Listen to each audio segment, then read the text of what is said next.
good? What's good? What's good, baby? It's your boy Truex, the Sports Junkie, and welcome to the Nbs Show, the Nothing But Sports Show. Of course, we came up this fire weekend, man. This fire weekend, Yvonne's favorite weekend of the year, NBA All Stars. We'll talk about it in a second. But first and foremost, I want to say shout out to my brother Keo, man. I know you went through some stuff today or yesterday, and thoughts and prayers are with you. But I'm happy to say that Keo is here on audio. So what up, Keo? Hey man, appreciate it, man. Yeah, I wasn't a little scared yesterday. I wasn't sure if I was gonna able to do the show today, but and, I'll try my best. I can't talk the way I normally would, the way you normally would hear Keo talk on certain topics, but I'll try my best. But Talk yeah, spice tonight. That's what yeah, I man. need. Shout out to you guys. This What is I missed? episode. I what happened? Yeah, what happened? What I missed?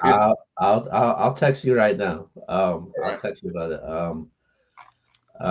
Yeah, this is episode 80. We're gonna talk some NBA. X is actually gonna lead the topics for today's show. And last but not least, man, happy lunar years to all my Asian folks out there.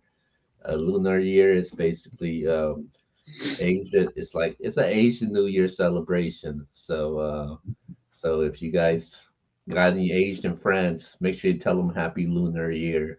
But yeah, man. Well, happy Lunar Year, Keo, I just to want you to and say, your family. Lunar Don't year. say don't say Happy Chinese New Year's because I didn't say that. no, I'm just letting you guys know because some Asians they get offended when you say that to like somebody that's like Cambodian, Thai, or that's Korean. They'll be like, "What? What did you just say to me?" Definitely, definitely. Well, okay, So is of it not? course. Go ahead. I'm sorry. See, go ahead. So is it not Chinese New Year? It's very complicated. It is, but a lot of Asians still celebrated that same year. Technically, Okay. it is. If you look at that, technically it is. But when you say Lunar Year, New Year is for all the Asians out there. So if you were talking to a Chinese person saying that, you would be correct. You'd be good. Yeah, that would be correct because that's where it came from. Okay. Well, of course, since he was talking, what up, C man? Northside. Hey man, y'all boys done opened a store at Northside. Shout out to Yeah, y'all. man. Official Nike store, bro. The Viking Vault. You know how we do it over here, man.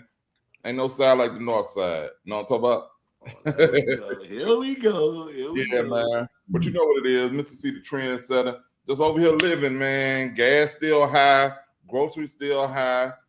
They still got a war over there in Ukraine. We about 4 weeks in. What's up, Yvonne? I'm waiting.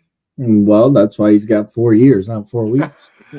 Y'all boys, I, hey, I y'all was start told the show I off was like told that. on day one the olives would be fixed. It's gonna be fixed. Just stay patient. Oh, Word. man. Yeah, dude. Yeah, boys. Oh, off the chain already. Shout out to everybody that's commenting, man. We definitely appreciate y'all. Share the broadcast. Because it's gonna get spicy now. I already know. But of course, I got my brother, man, Texas fan. I'll give you credit, even though you don't watch, so I don't want to hear you brag about it. Texas did come back and beat LSU in a game as far as women's basketball, college basketball. I was hurt because LSU had like a double-digit lead in that game. Well, I do know I don't watch women's basketball, but men's basketball, Texas beat LSU as well. We were better at football. I mean, come on, man, this is just too easy. But on a serious note, I am sick as a dog. I don't know what's going on out here. I know C had a bad experience with COVID. With COVID, I had some symptoms where I just lost, sense of smell and stuff like that, and some flu-like symptoms. I don't know what's going on. I feel like dog crap. I feel I have no energy. I literally feel like Jordan in Game 6 flu game over here. No, it's really bad. Whatever's going on out here, I've known too many people across the country that are sick. So all I'm going to say is avoid doing or do your best to avoid getting sick this time around because I don't know what it is, but it's bad. Well, if you're saying you're Jordan in the flu game, you know what Jordan did. So Well, that's why I came on. So I'm gonna try. Hey, No, that it's dude, tough. even when he's sick, he talks crazy. My God, can't make this stuff up. But I hope you do feel better sooner than later, man. For sure, for sure. Thank you. Let's get it popping then. It was All-Star Weekend. It was lit. It was lit in the Bay Area. We're not doing that, C. We're not doing that, Yvonne. Hey, respect All-Star Weekend. The Bay Area was lit, man. I want to know on a scale of 1 to 10, what are y'all giving NBA All-Star Weekend this past weekend? I'll go first. 1 to 10, that was a 1. If I could give it a 0, I would give it a 0. Dog, that was terrible. Okay, I don't know what you're impressed about, X, but that was so bad. First off, the new format, they had like the international team, and they had Trae Young on the international team. That doesn't make sense. And then, Cat was on that too. yeah. I didn't know what was going on. Jaylen Brown even said before the game, he's like, I don't know what's going on. It seemed like they kept forcing Kevin Hart, who, by the way, might be controversial. I don't think Kevin Hart's that funny. Like, he's got some funny movie scenes, but I've never found Kevin Hart like if he was coming to Richmond, Virginia, I would never go out of my way. I love like Cat Williams. I would go out of my way for Cat Williams or somebody like that, but not Kevin Hart. It was too many breaks. And then they had that social media influencer, whatever his name is. They had him taking up a whole bunch of time. It was obnoxious to me. I just want to go back to the East and West. I've always said that. Don't change it. Even when they changed it to LeBron being the captain and Durant being the captain, I was like, well, what is that going to change? So I appreciate the NBA trying, but no, I legit didn't think it could get worse, and it got worse. It was so bad. I think I read that there was only 33 minutes of actual basketball play that night, which is terrible. We listened to Kevin Hart and these randoms more than the actual basketball game. I don't know. I just felt like it was forced. I felt like Adam Silver missed one here completely. And I just thought it was boring. I really thought it was boring. I thought it was lame. Go back to East and West. It doesn't have to be perfect. Throw in an incentive where players just maybe the loser gets $0. The winner, each player gets $1 million extra, something like that, and force them to play. But this was pathetic, honestly, and it was. I didn't think it would get worse, and it got worse. Hey man, I'm gonna do like the kids say, man. David Stern would never. Oh, He would never. Adam Silver. I will say this. I won't give it a 1. I'll give it a week 5. I'll give it a week 5 because I did enjoy 2 things this All-Star weekend. One was the OGs versus the Rising Stars. The Rising Stars game. That was cool because it looked like the Rising Stars might pull up the upset, and that would have just thrown everything for a loop if they had done that. So that was exciting. At least it was exciting. Toward the end of that game, before Steph just was like, "I'm not going to lose to these scrubs," and went Steph on them. But that and the 3-point contest was all right for me because I put my parlay in for Damian Lillard to win, and he lost in the first round. So I was pissed, and I had talked to my son before, and the first person I said had no chance to win was Tyler Hero. So I'm talking to him, and he couldn't wait to text me. He told about that, go your boy, and so that was kind of exciting to watch that. But everybody should have known Mac McClung was gonna win the dunk contest.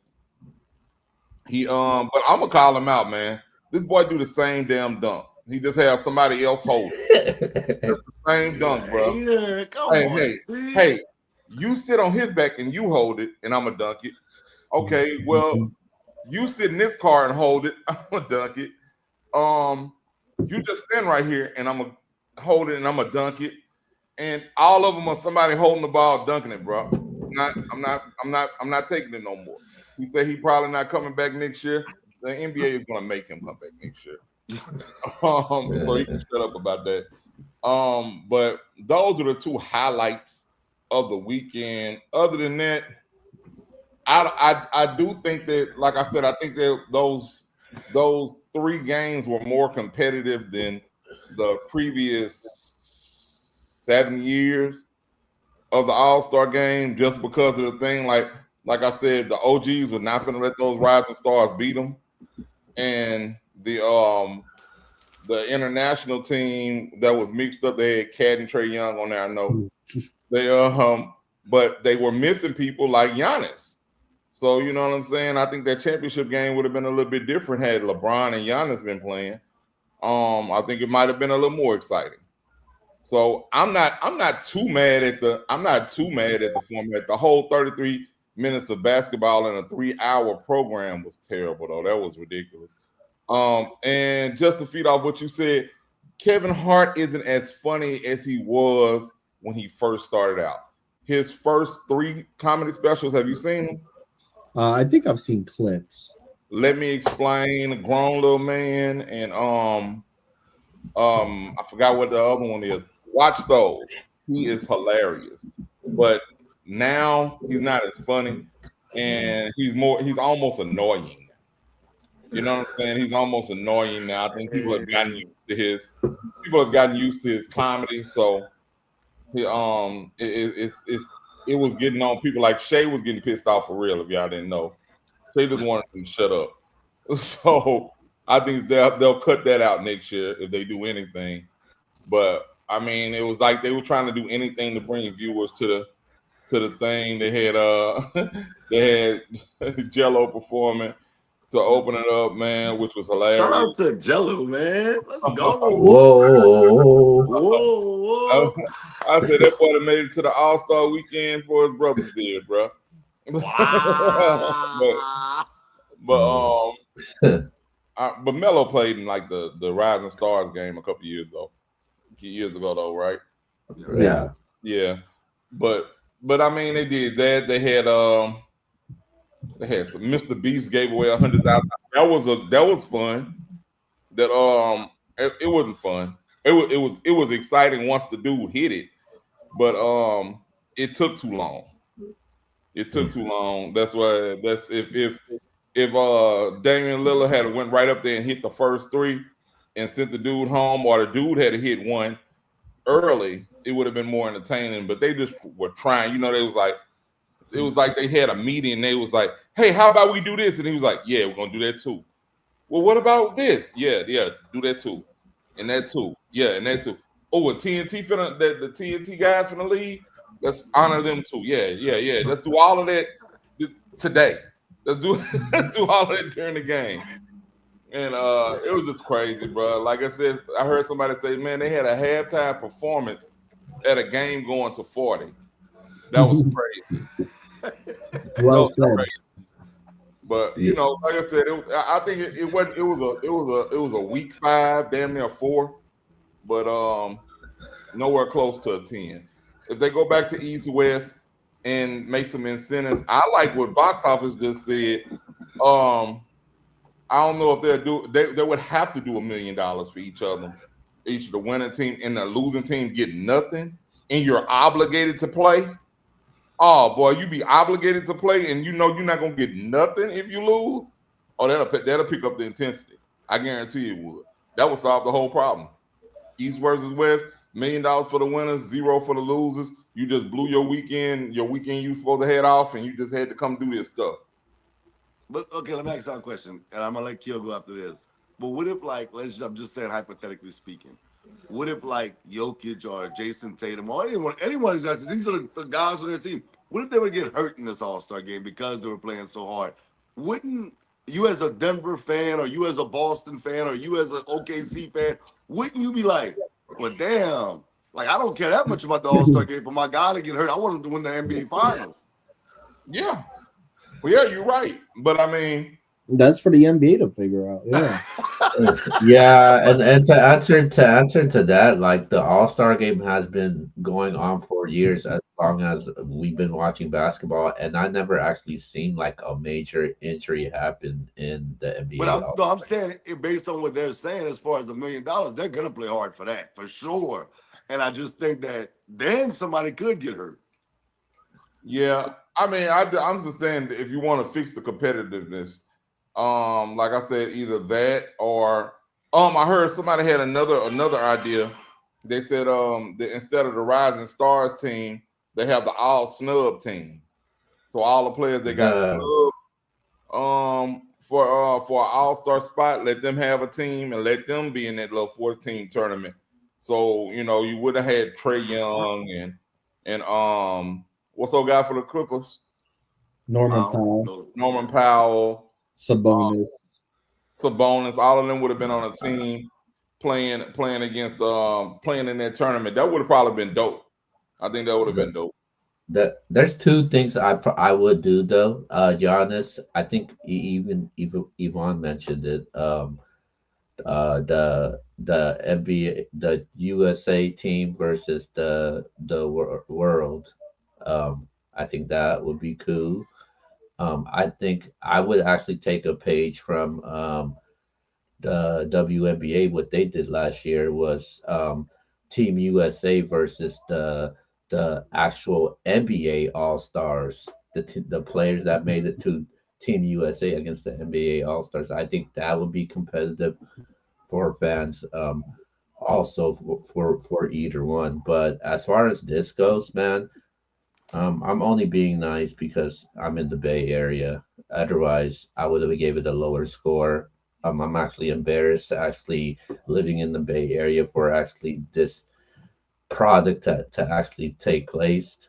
Um, um, 25 years ago, we probably had one of the greatest slam dunks contests. Well, in my opinion, the greatest slam dunk contest ever. One of the best performances ever, which was by Vince Carter.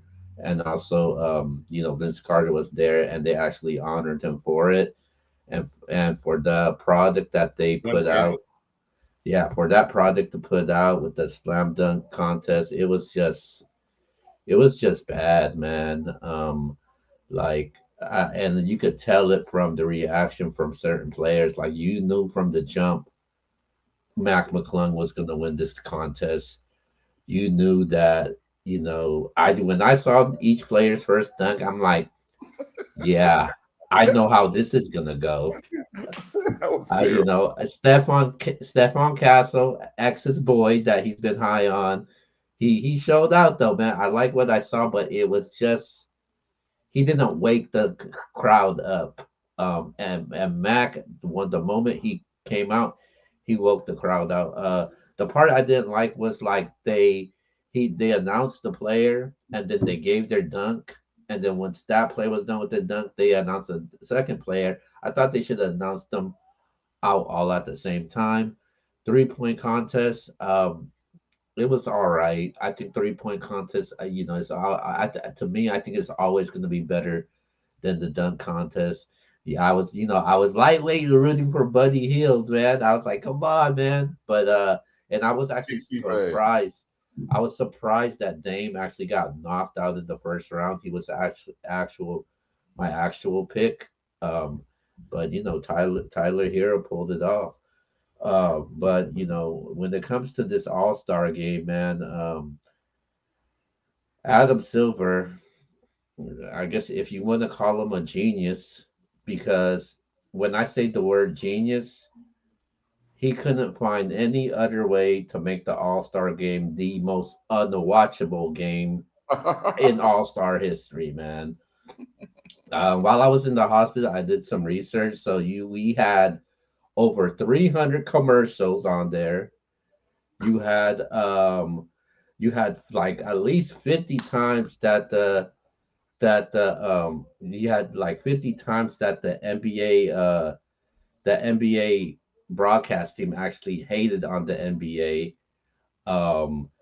The court was too bright, and Kevin Hart was not funny at all. Dang, bro. Kevin Hart's taking taking shots on the Yeah, NBA that show dude, yo, today. the jokes were not funny at all, man. They were like, I'm like, dude, what type of jokes are these? So it's what was going on? And the format, man, the format was horrible. You playing 10 minutes of basketball, like 10 minutes of basketball, and then during in the middle of the like C said, during in the middle of the game, you had like a long halftime segment. It kind of ruined the momentum of the game also. But I was just not a huge fan of the format. I'm like Yvonne, man. I always grew up watching NBA All Star Game, the East versus West.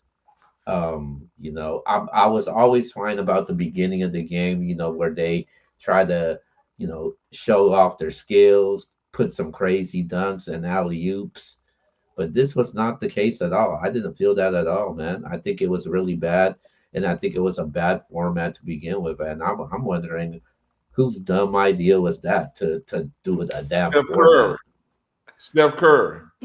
Wow. Hey, y'all are understand. What rating you give it again? I'm giving it a 5.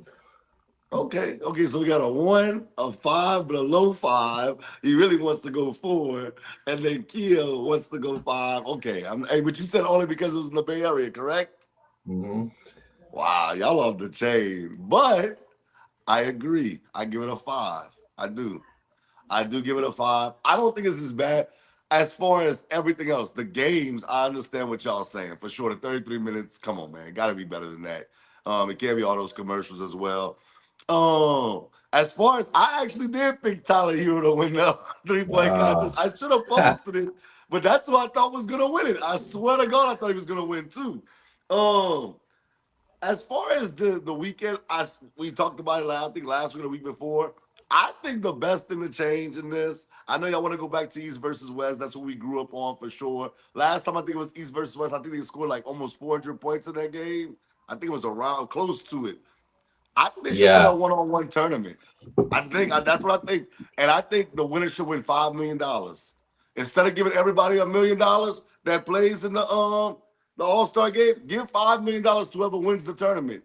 Could you imagine seeing KD versus Wemby on Sunday, and whoever wins this tournament gets $5 million? The one's gonna play for that $5 million. And Ed came out and said he would do the one-on-one tournament. He would do the Kyrie one-on-one too. tournament. Kyrie said it too. And Giannis. I think Um, that would be more something that we would want to watch because I just don't think, like Jokic said, Jokic came out and said, I think they should just get rid of it because it's not working. It's not working. It's just not working. It's Mm. not what people want to see. And Jokic hate his job, bro. Jokic, Jokic fucking hates his job, I bro. just, He can't for stand it. me, I know me. I would just rather watch him. I would definitely want to watch him play one-on-one. Like I'll go back sometime. When Kobe and LeBron was playing, if that was the championship game, well, I would be like, hell yeah, let's get it for $5 million. Who's gonna be the winner in this game? Now, of course, it doesn't mean that you're the best team player, but that's another argument you can say when you say who's the greatest of all time. If they was winning every year the one-on-one tournament, if LeBron or Kobe was to win 5 straight years one-on-one tournaments, you'd be like, dang, they winning championships and they winning these one-on-one tournaments for $5 million. I think that would be better to me. Give it 24 players, make the All-Star team, and then let them play in a tournament on Sunday. I say replace the dunk contest with that. Not the All-Star game. The All-Star game, I think, like you said, the beginning of the All-Star game used to be. I just keep getting the picture of Tracy McGrady throwing himself Yeah, out yeah. the back. It was, and they were just clearing the lane to let him do it. I really didn't mind that. I don't know why everybody was so pissed off. Like, oh, they're not even playing hard. I don't care. That's what I'm here to see. It's I'm for here entertainment. We're here for entertainment. I'm here to see Tracy McGrady do that. You know what I mean? But I think that the one-on-one thing, the egos involved, the NBA would never do that. The WNBA could do it, but the NBA would never do that. Well, the NBA did it before. They used to play one-on-one tournaments. Not these boys. No, not these youngsters, but I'm just saying. I don't know. I just think like even like you said, $10 million to the winner. Think about it. If you gave everybody $1 million for the All-Star game, that's more than $10 million. So if you gave the winner $10 million, I think them boys should play, man. Jeff T said the smartest thing. He said you would have to do two of them. It would have to be a 6'5" and under and a 6'6" and up competition, because you wouldn't want to see Giannis versus Kyrie. You know what I mean? That's not a good matchup. But having Giannis play Jokic, that would be dope. You know what I mean? Stuff like that. That would be dope. Kyrie versus Ant. That would be dope. We see some stuff like that, but I just don't think the egos involved right now, they're just not gonna do that, man. Ones, I'm like LeBron. Ones is totally different than Right. That don't make you the best player in the world as a team player. It just means that you're good at individual. But Yeah. see, I don't think they would do it though. I think Ant and Kyrie and those guys would do it the first year, and it wouldn't continue after that because they don't want to lose to the Cam Reddishes and those guys. Well, where no, I'm saying only the guys that would make the All-Star game can play in it. Yeah. Oh, okay. I Cam see. Reddish ass wouldn't be there. The 24 guys that get selected, those guys get to play in it. Nobody else. But see, I agree with the egos part. If LeBron never wanted to do dunk contests, why the hell would he want to do one-on-one? I think that would tarnish his image, and I don't think LeBron would want to do that. I think more players than you think would not want to do it. I think it would work maybe a year or two, and then after that, then you would have basically the contestants you had on the dunk contest, that level of players doing All-Star, because I don't think they would, or the one-on-one, because I don't think the majority of the All-Stars would want to do it. Yeah, because I wouldn't even let the other guys. You have to make the All-Star team in order to get a chance to win $10 million. And the thing is, you have to make it mandatory. Right.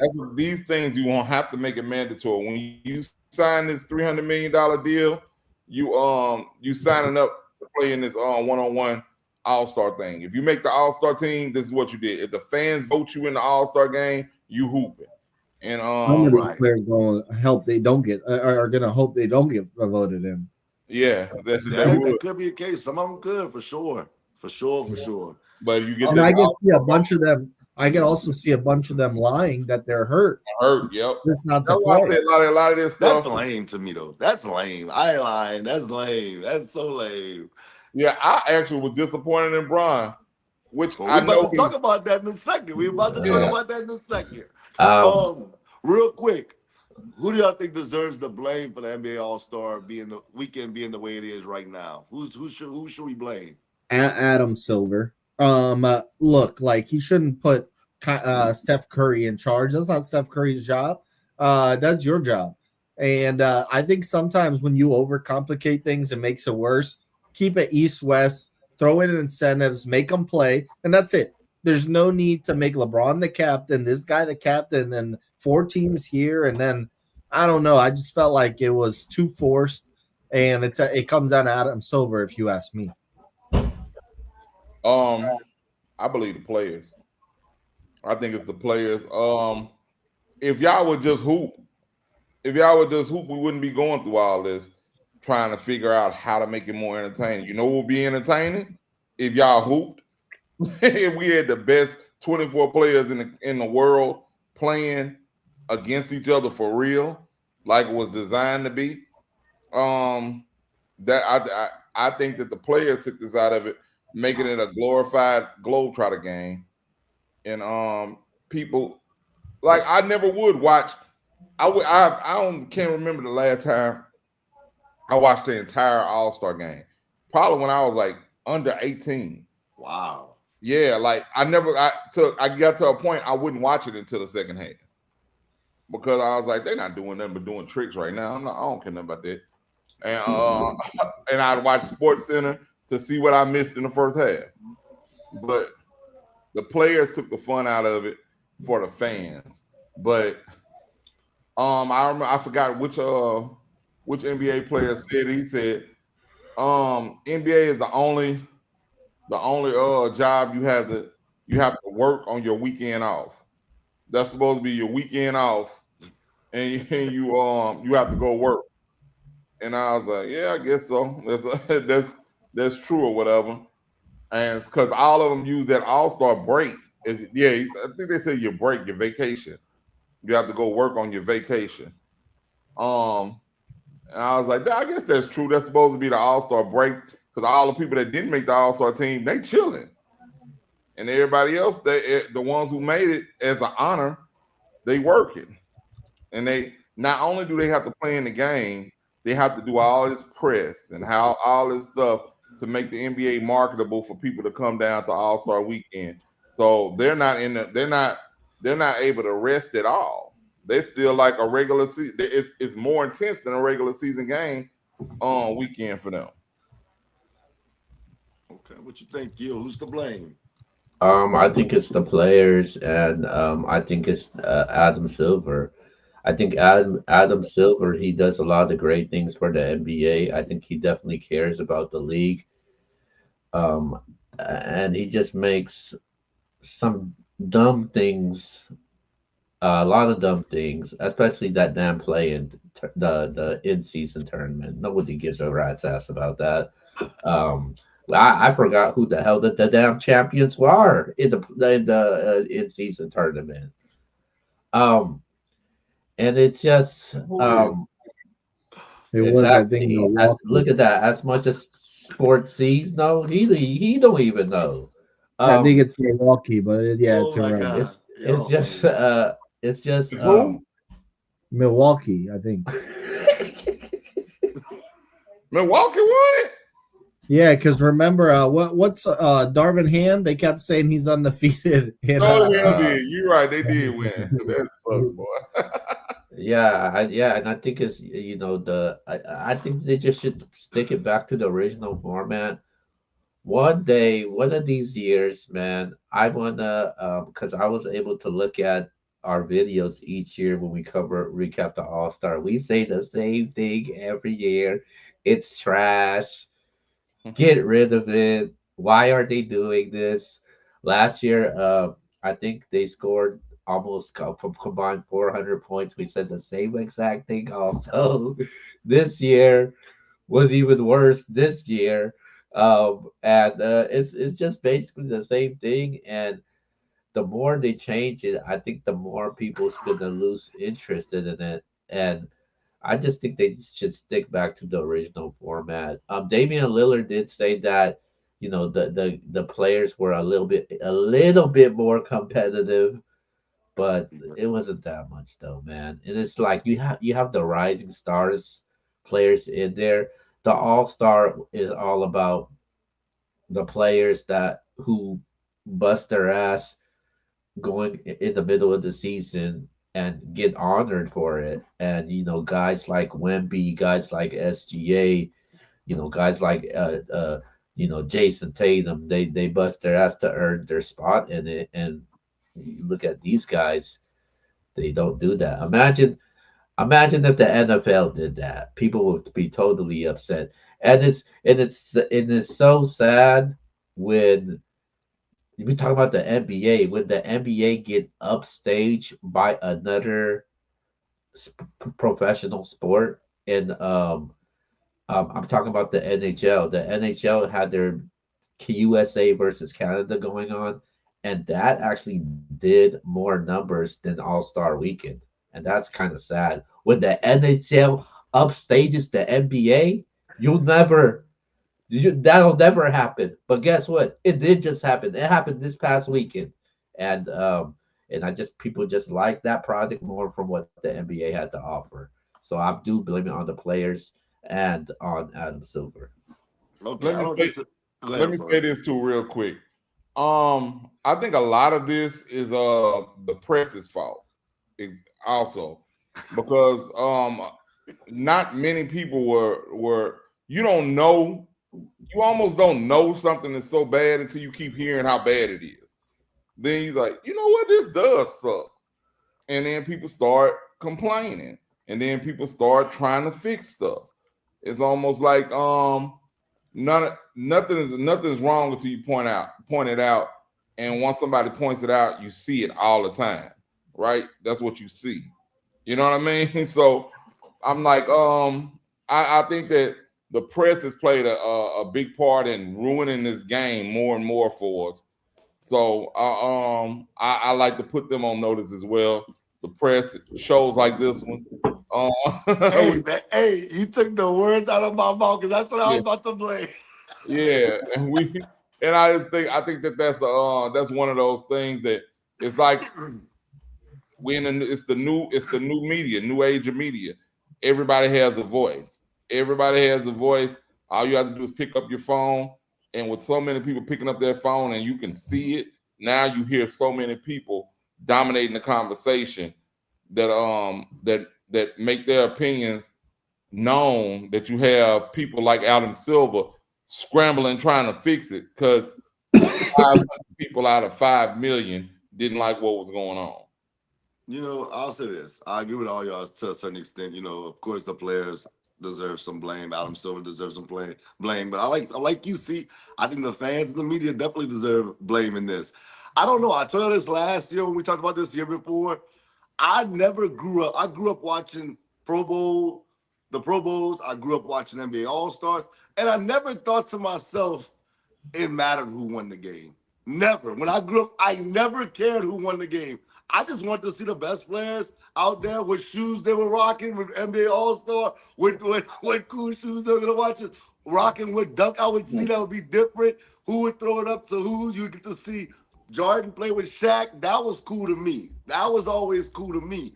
And I think the fans and the media have made this thing, you know, it always goes back to baseball. Well, baseball, you know, as bad as baseball is in a lot of people's mind, they got the best All-Star game because it's at least competitive. You know, people say, oh, it's competitive.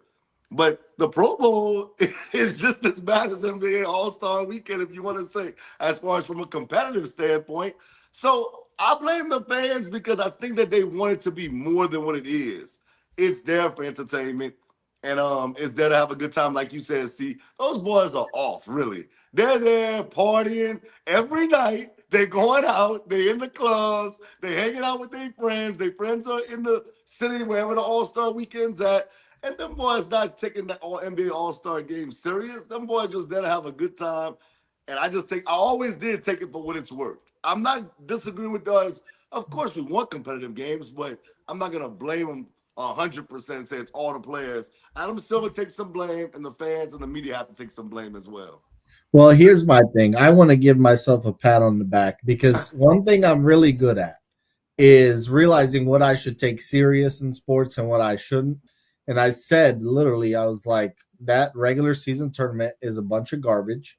And you shouldn't be raising banners. You shouldn't be popping champagne if you win it. And then I said the same thing about the All-Star game. I said, X, don't get excited, man. That thing is trash. Now, I get what you're saying. I'm part of the blame because it seems like I'm taking it more serious than I am. I'm not.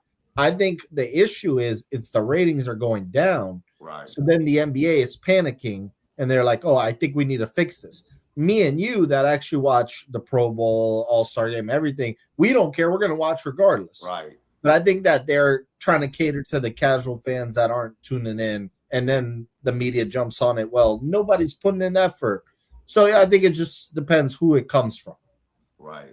And I agree with you in the in-tournament, the in-season tournament. I wasn't a big fan of that either. Yeah. But it is what it is. But All-Star Weekend to me is for entertainment purposes. Now, with that being said, we say it's for entertainment purposes. LeBron last second says he's not playing. How do y'all feel about that? I'll go first. You know, one thing I love about LeBron's longevity is he just exposes himself more the longer he plays. He's literally shown you guys who he is the more he plays.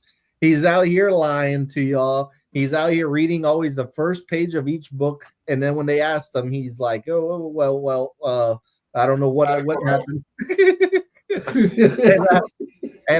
So LeBron to me is a fraud. He always has been. That does not mean he's a terrible player. It does not mean that it affects his basketball greatness at all. I'm just talking about LeBron, the person, okay? LeBron's not a serial killer. He's not out here, doing the crazy things like that. But little things about LeBron irritate me, okay? He literally knew he was not going to play. And he apparently showed up Saturday. He wasn't even there like from Thursday. He was there from Saturday. He knew when he was on that flight from LA to the Bay Area, he knew he wasn't playing. And then he gets there and he's dapping everybody up and taking pictures. And then when they take the team pictures, he doesn't even get dressed up for it. It's just, I don't understand how much a human that big on the planet wants more attention. I just don't get it. I really think he did it for attention. I really do. He started like the last 20 All-Star games.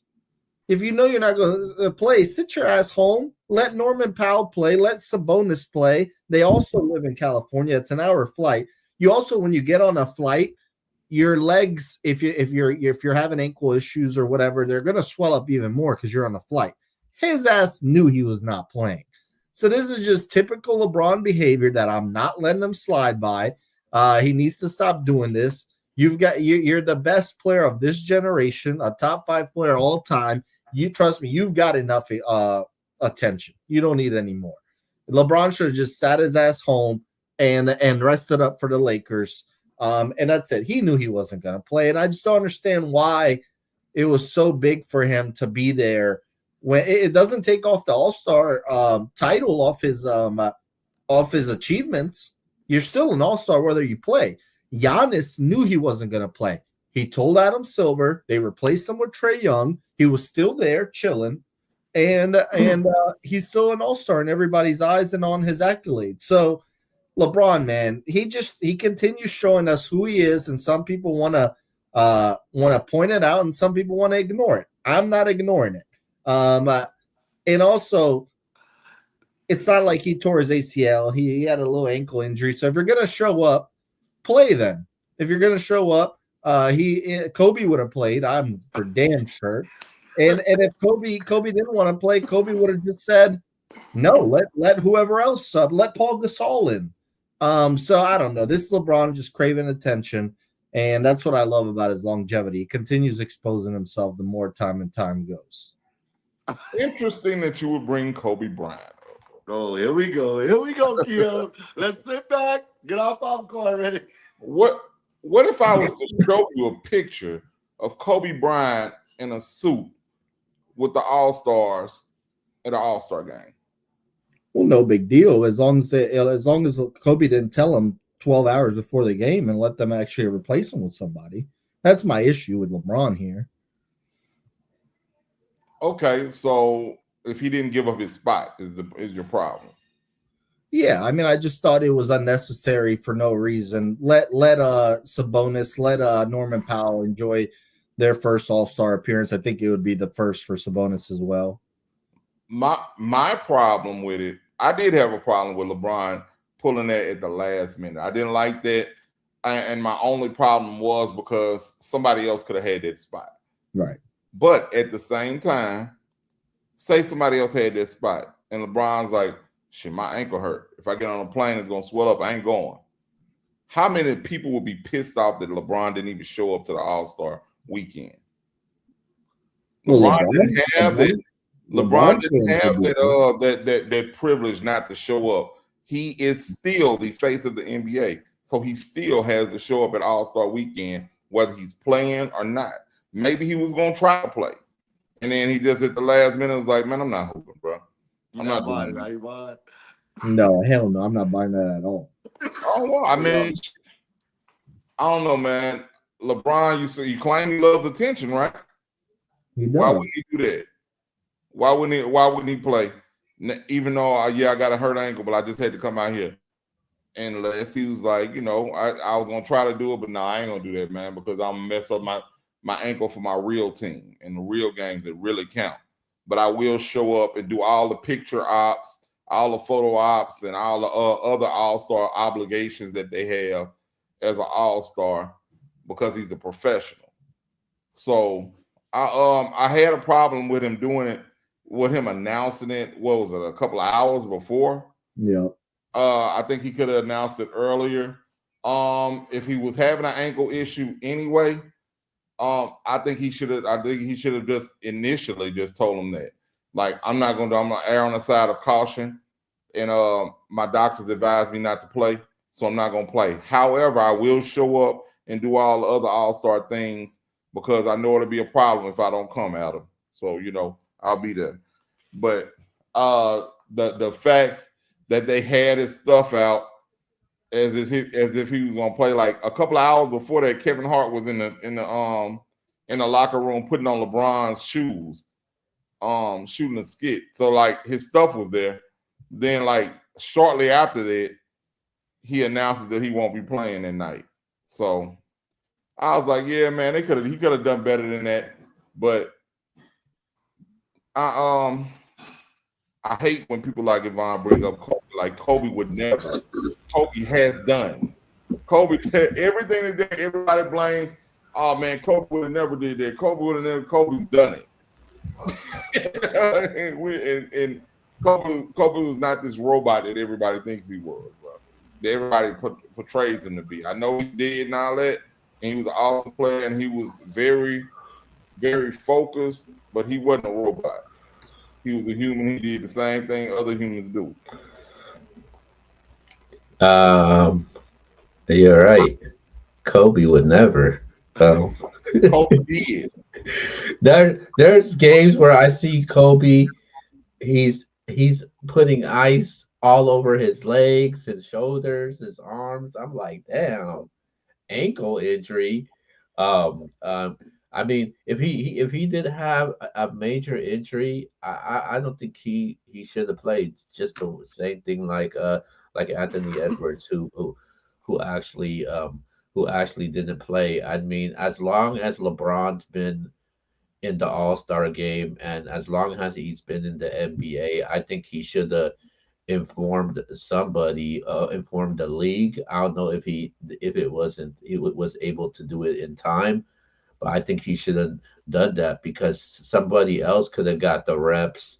Somebody else could have got the honors for it. Like a lot of people say that somebody like a Norman Powell, could have got his first All-Star appearance, and obviously that was not the case at all. I don't know. Maybe it's like most in battle rap. Sometimes I like to compare things to battle rap. Like when they have a card, you know, a rapper's not going to show up, but they tell you at the very last moment that the battle's not happening. You know why? Because LeBron James is, no matter how you want to say it, he's still the face of the NBA. He's the most popular player in the NBA.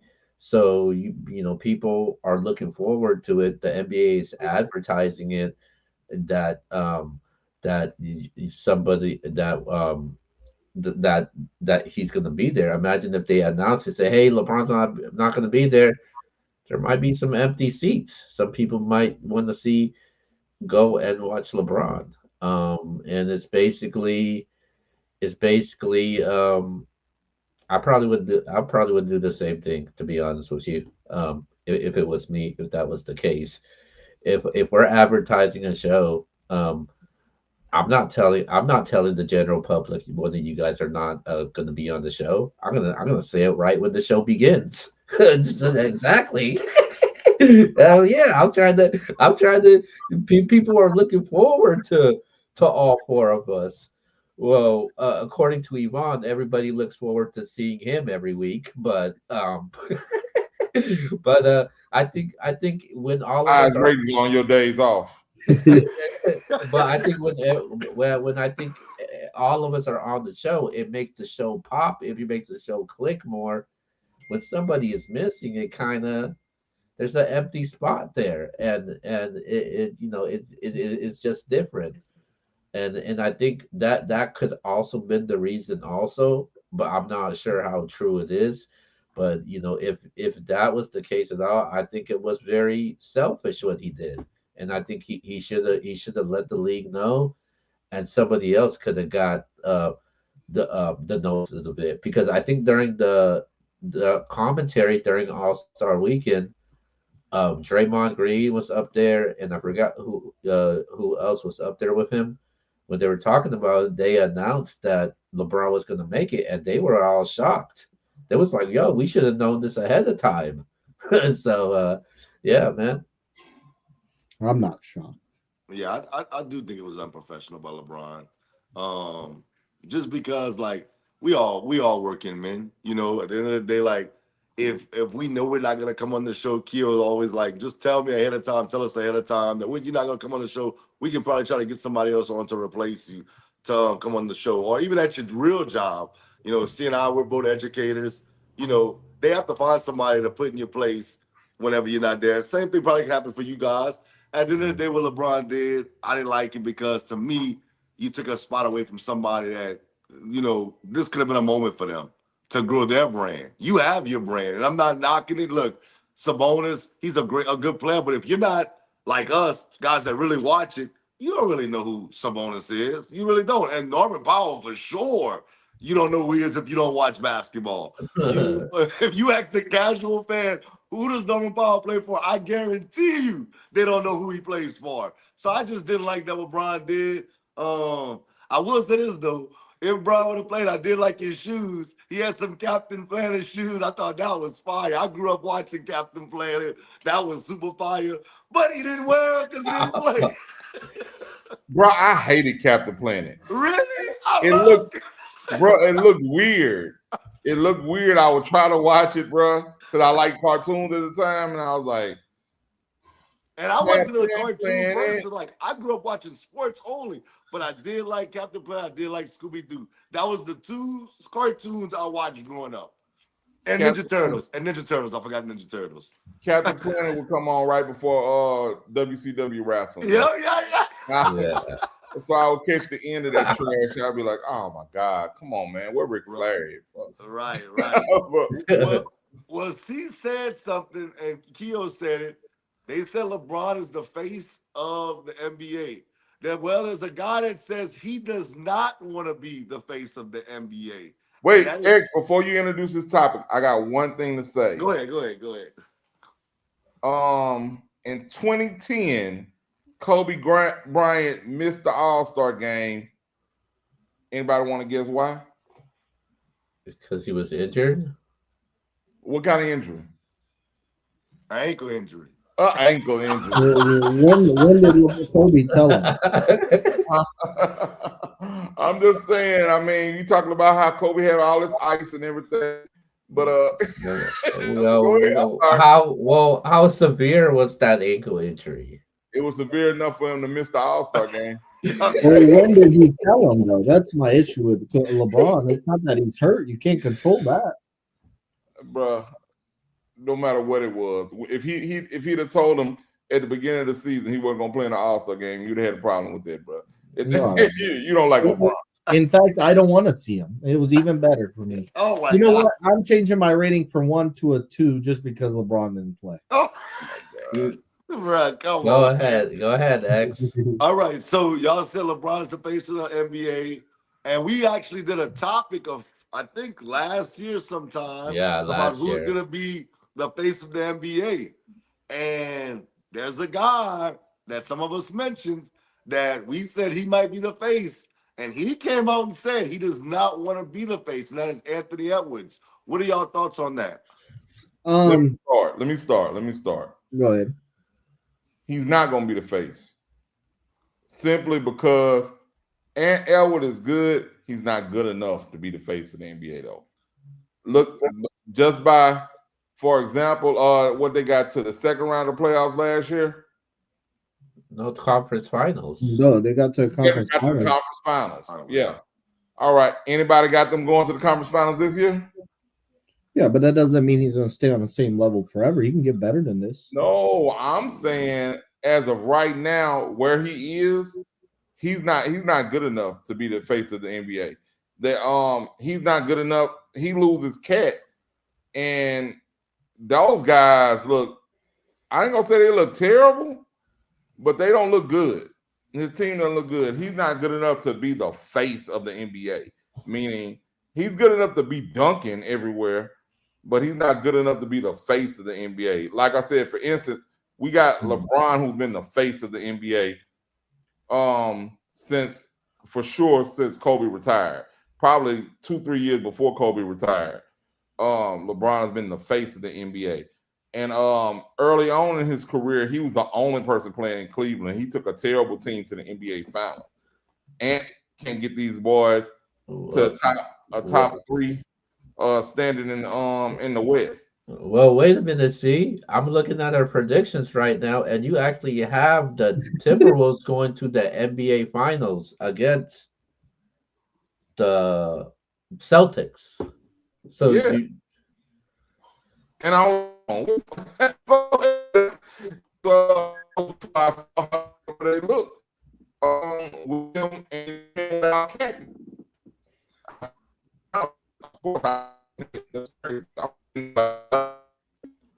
See, your thing is blurry and we can't hear you. It's very robotic. So I would just sign off and sign back in. Go ahead, So Yvonne. I'm looking on mine too. while he's doing that, it doesn't matter what Anthony Edwards wants. I think you naturally become the face of the NBA if you're winning and you're putting up great numbers. And I think it's between him and Wemby. I think I said Wemby would be the face of the NBA when we did this topic. However, it's always harder to make foreigners the face of the league because they just they're not from here and they don't relate to the general public like an Anthony Edwards would that grew up here. But I really don't think this matters. As long as he wins and as long as he puts up numbers, he's going to naturally become the face of the NBA. And personally, I don't care if whoever is face of the NBA or not. Like, that doesn't change anything for me. I think the results change everything for me. So I don't think this matters as much as he said. But also we have to understand this is a newer generation. KD always was getting criticized for not being the best leader, and KD was like, "I don't care about being the best leader. I just want to hoop." So it's like it's a different generation where they just take things differently. So I just don't think it matters that much. And I think KD got a pass because he said that. Because he was like, "Nah, I don't care about being a leader. I just want to hoop." Every answer when you would criticize him would be, "I just want to hoop." Whereas LeBron, he would say, "Yes, I want to be a good leader and I want to be the face of the NBA." He would say those things, so he was held to a different standard. But KD would always say, "I don't care, man. I just want to hoop."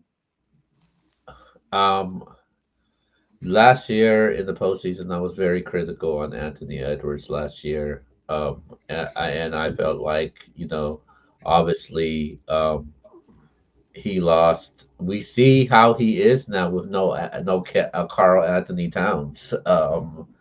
And I wasn't just saying that just to say it. He's a different type of player without Carl Anthony Towns. This team is completely different with with with him being that guy that they gotta fully rely on. I never expected him to be the face of the NBA, and I think a lot of people were hypnotized about what he did in the postseason, and he definitely got brought back to reality. I just think that because I think he wants to be the face, but I just don't think he wants to have that role, that responsibility, that weight on his shoulder because he has talked about he wants to play the best players in the world. He wants to go against the best competition. I mean, that's signs of you wanting to be the best player in the NBA and you wanting to be that guy in the NBA.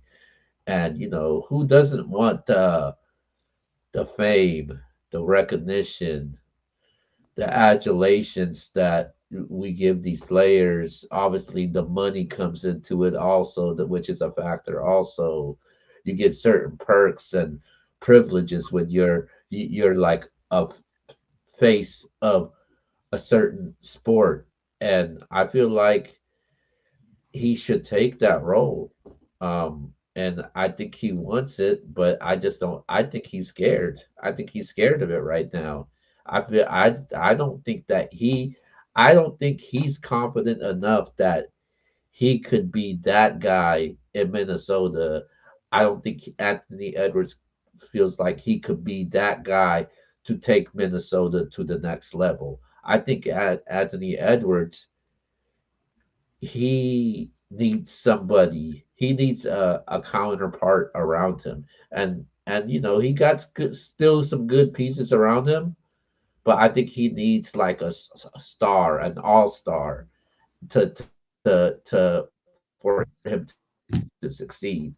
And we've seen what's happening right now with Anthony Edwards. So yeah, I do think he wants to be the face of the NBA, but I just don't think he wants that responsibility. Okay. Typically I don't agree with this guy, but I do agree with box office. I don't think it matters. It don't matter at all. At the end of the day, first of all, you could win and never be the face of the NBA. Just because you win championships, just because you win MVPs, doesn't mean that you're going to be the face of the NBA. And being the face of the NBA is not just about winning. It takes a lot much, way more than just winning. Tim Duncan won 5 championships. Was never the face of the NBA. Now that's no doubt. Timmy's one of the greatest players of all time. Dwayne Wade, never the face of the NBA. 3 rings. That doesn't matter that he, Kobe, wasn't the face. He still won. Dirk Nowitzki, never the face of the NBA. Beat LeBron. And a lot of people didn't think that was going to happen. I didn't think it was going to happen, but he did it. MVPs, Jokic, Nash, D Rose, all have MVPs. Never the face of the NBA. what about Kobe? Yeah, that's what I'm getting to. Kobe's been the face. Yeah, I do think Kobe was the face at one time for sure. But what I'm saying is that doesn't even matter. And that doesn't equal winning just because you're not the face. You can win without being the face. And I think Anthony Edwards is more focused on just hooping. And if it comes with it, it comes with it. But that's not his focus to be the face of the NBA. He doesn't care. If it happens, it happens. But that's not his goal. That's not what he's looking to be. I'm not looking to be the face. If I become that, it is what it is. I'm trying to hoop. I'm trying to win. And I think that's where his mindset's at. And that's just truly what I believe. But, Keo, you could have your own belief. Respectfully, I think you're wrong in this sense, though. Okay. Because I think in certain sports, championships do matter. Like Mahomes, No, I said the championships matter. I said Mahomes, the championships matter, Brady, but it doesn't. Mahomes, Brady, and you look at the players that have won the championships as of late. When they won championships, guys like the LeBrons and the Kobe's. Yeah, but have you ever looked at Kevin Durant as the face of the NBA? Not no disrespect, because KD is one of the greatest, but he's not the face of the NBA. No. And that's all I'm saying. Like, I just think that Anthony Edwards has more of that KD in him. As well, I just want to hoop, man. I want to hoop. That's what I want to do. And if it comes with it, then it comes with it. I think, of course, it's always nice to get recognition as far as a teacher. But I go up there every day, bro, to give these kids the best opportunity to a great future than me winning an award. Or if somebody said, "Oh, you're the face of LRCA." If they say that, that's fine. But they said it about me now. I'm the face of LRCA. Do I care about that? Wait. Respectfully, no disrespect to anybody. As much as I do here, you're the face of NBS. What you mean? But I don't care about that. That's not what I care about. I care about us being successful. That's all. That's why you don't want to be the face of the NBS.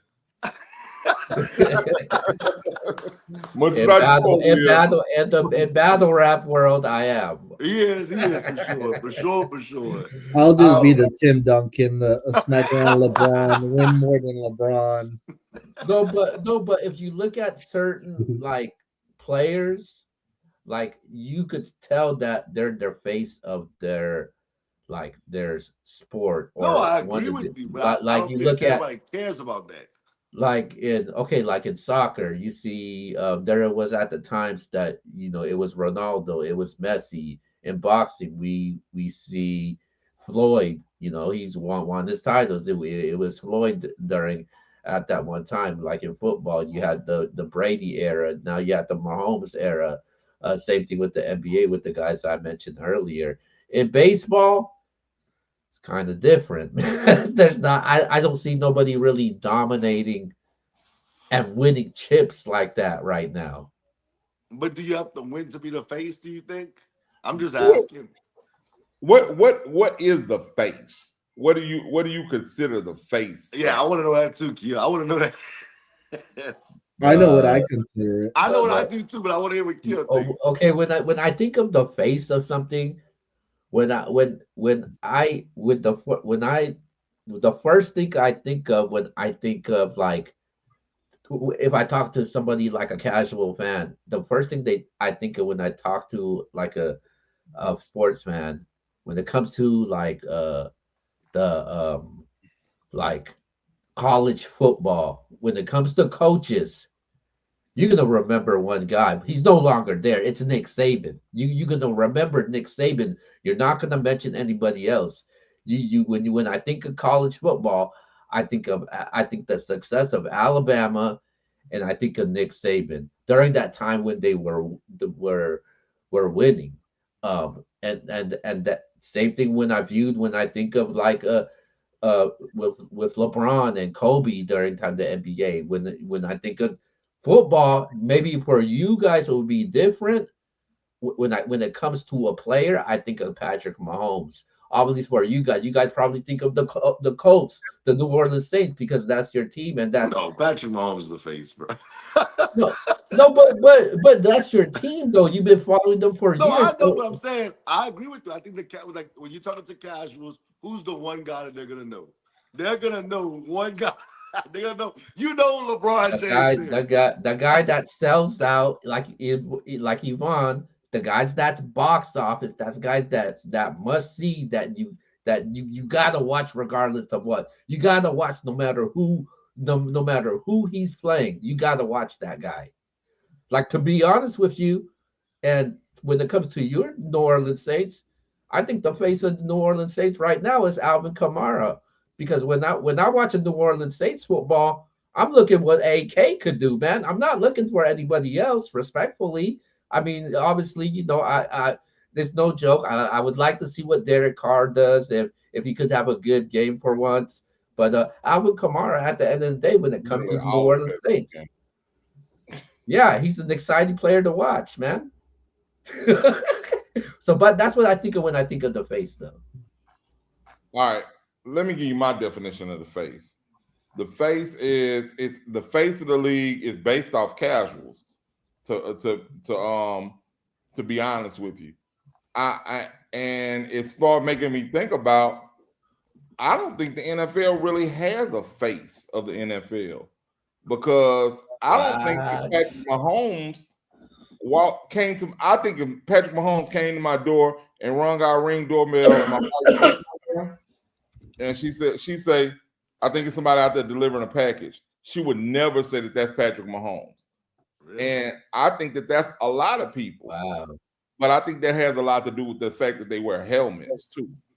And that the NFL isn't they don't push their players faces like the NBA does. The NBA you can see their players all the time. You're gonna see them on commercials. You're gonna see them with their shoes that you can buy, and the kids want the jerseys. They're always now. My son's 12. He's never seen Kobe Bryant play ever. He shoots something in the trash, he screams Oh, Kobe, bruh. I Come thought you was on. talking about the other. I was about to say, come on, see. No, Oh, no, you know that way. nah. My 12-year-old son, he's Okay. never seen Kobe play. He shoots something in the trash the other day. He yells Kobe. I said, "Come on, bro!" Like, like I'm thinking, I'm thinking in my head, you never even saw him play. And I'm thinking, well, first thing I thought was, damn, I remember why I used to yell Jordan. Like everybody used to yell Jordan. Am I wrong, X? All right, you're right, 1,000%. And I think it transitioned to Kobe, but nobody, I don't think, nobody yells LeBron when they shooting a shot. Wow. Because he can't shoot. He only had the most points in NBA history, but he can't shoot. But anyway, when it comes to your school, are you the face of your school when it comes to no, the I know I'm teachers? not the face of our school. I'm teachers wise. Huh? Teachers wise, like when it comes to teachers. No, that's what I'm saying. No, I'm not the face of our school. I'm still a radio guy in Lafayette. Like I'm Mr. C from Q95.5 when I go places. Like, you know, that's still my, even though I haven't worked at that station in 12 years now. But that's still why I'm firstly associated with it. And then they say, oh yeah, you over that north side now. I'm like, yeah. You know what I mean? But I'm over the broadcast academy. People, For the time being. We gotta I know. I heard you might be a free agent soon, bruh. And man, you know what it is. Every summer we're in a free agency. Oh. I hear the team out there getting their cap situation under control. Yeah, they're already taking people's coaches from other schools. Wow. Yeah, man, that's why they over the cap now. Hey, y'all need to get under the cap. Get Loomis them in there to get the cap under control, and make it right over there. But yeah, man, that's one thing. I think to have a face of the league, you have to be recognizable to the casuals, probably to basically, even if you're recognizable to women who don't watch sports, you're the face of the league. I don't think, like I said, I never thought, I can't think of it. And Tom Brady, my wife would know Tom Brady. If he was at the door, she'd be like, "Cedric, I think Tom Brady at our door." And I grab her phone and say, "Tom Brady's not at our damn door." Do you agree Kamara's the face of the Saints? I think Drew Brees is still the face of the Saints. No, I'm talking about right now, not all time. Right now, I think Drew Brees is still the face of the Saints. What about you, Lex? Yeah, Drew Brees. What? I do. Come on, man. I think same Drew Brees thing. is always around it. Even in Lafayette, he has like a little spot out here in Lafayette, bro. Yeah. It's just he runs Louisiana, bro. If Alvin Kamara came to my door, and my wife looked him at the ring camera, Cedric, it's somebody you need to go to the door for. I don't know who that is. Especially if it's a grill thing, and she's not going to the door. So right now, at this moment, you'll see more Drew Brees jerseys out there. Yes, absolutely. Hell yeah, not even close. Who's second? You'll see more LSU Joe Burrow jerseys than you'll see Alvin Kamara jerseys in what? Damn. Yeah. But I mean, as far as if you're asking who our best player on the team is Kamara. But yeah, you're not gonna have. He's Drew Brees. Like I said, Drew Brees come to my ring doorbell. My wife is gonna tell me to calm down first. Calm down. You need to go to the door. She'll know exactly why too. She get her camera and follow me to the door because she would know him. But yeah, it's just certain people. It's certain people that have, and I can't even really remember who would you say the face of the MLB would have been? Jeter. Derek Jeter. Jeter would be the face of the MLB. Sure. It'll be Jeter. When I was really watching it, like back in the days when I was young, I thought Ken Griffey Jr. was that guy. Ken Griffey Jr. Absolutely. Yeah, absolutely. Ken Griffey Jr. My wife might not know his name, but she say that's that baseball dude. Yep. But I would say I think maybe it would have been just me because I was a Braves fan. David Justice at one point, I could say he could have been a face of the league. But their team was loaded though, man, with their pitching staff and the Oh hitters yeah, that they man. had. Oh man, Tom Glav and them, yeah, man, that was crazy. I other than that, Jeter is probably the last face of their league that's recognizable. Hell, Jeter still got commercials. Well, I think right now, I mean, I know y'all don't really watch baseball. Kill, who you think would it be right now? I would even say Aaron Judge Aaron or Judge, Shohei Ohtani. Yeah, I think it's those two guys, Shotani and Aaron Judge. I think it's those two right there. if I looked on my ring camera, I saw either one of them in my ring camera, I'd walk through the door and ask them boys what my package was, bro. Oh, come on, man. Wow. Okay. No, you can't come in and use the phone. What the hell wrong with you? Know? All right, we only got this show. You know, we kind of going over, but as far as like the time I thought we was gonna finish, but okay. So I'm gonna go to this topic next. Netflix has said, well, basically they're trying to take over the NFL as far as Sunday's games. How do y'all feel about that? I hate it because we used to have just regular cable, and I'll never forget it was always $140 to $150 a month here in Virginia, like Comcast or Verizon, Fios, and my parents used to get pissed about that price. Yep. Now if the Netflix gets the NFL, at least all the Fox games or all the CBS games, if not both, Netflix is already close to $30 a month. That thing is going to jump to like 50, 60. I've already got YouTube TV, which went up to 83. And then you've got these games on Peacock, and then you've got these games on Netflix for now on Christmas Day. It's just, I think that people are getting greedy. Everybody's looking at how they can up their own application, but that they don't care about the price that we're paying. So I hate it. Give me back regular cable, where I can turn on the games, and I go to CBS, and it used to be the AFC games. If I go to Fox, had the NFC games. The Sunday night game was always Chris Collinsworth and Al Michaels. Now it's Mike Tirico. I wouldn't be surprised if Peacock bought that Sunday night game and you had to have Peacock just for that. I hate it. We're going to be paying a cable over $200-$300 a month. It's gotten ridiculous. So, but how can these leagues say no? Netflix has so much money. They just got WWE Raw. And now you have to have Netflix to watch Raw. I don't even know what SmackDown's on. So the point is, like, you always have to go these different directions, and it's just getting more expensive for the consumer. So see, if you've got all these subscriptions, send me your password. X, same thing with you.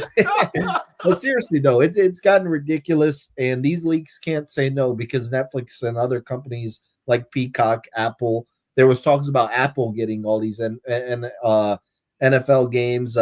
Amazon Prime has Thursday Night Football. It's ridiculous. We are paying an absurd amount of money for something we had all on one platform before for, let's say, $150 a month. It's only getting worse, and I hate it, and it's definitely the direction we're headed in. Now, I don't know if y'all read up on it. This isn't going to happen in a year or so. Netflix is trying to do this 2029 because the NFL has deals with CBS and Fox for up until then, but it's definitely going to happen, and we're going to be paying a crap ton just to watch these games on all different channels and platforms. All right. I hate it. I to be honest, right before box office said it, I couldn't even tell you. I don't know how much I pay for cable until I just looked at my bill. Anybody want to guess how much? $200. My bill is due March 3rd for $305.26. Now I'll be honest, I have all the channels. And my wife hates it. She wants me to, she says, we got to cut all this stuff. We got to cut something off, Cedric. You're the only one who watches this stuff, because I do watch. I watch a lot of stuff, but I have to have the NFL network, NBA TV, and all that other stuff so I can make sure I'm watching this stuff. And she knows I use this stuff, but and she's like, "What? Aren't there apps? Can't you just get a subscription or something else for just that to make it cheaper?" Because We got all the apps too. Netflix, Hulu,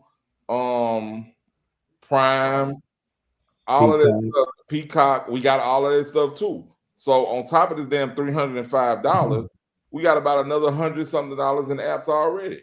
So like you said, it's going to go up if Netflix gets the NFL. And guess what? I'm going to pay it because I'm going to watch the NFL. And Right, we're not missing it. yeah. And here's one thing, man. One of the worst years of my life. I let my wife convince me to cut off cable, and we went with satellite. And the satellite package didn't come with local channels. So that year, I couldn't see the Saints games. I was trying to watch I think they had Red Zone on YouTube.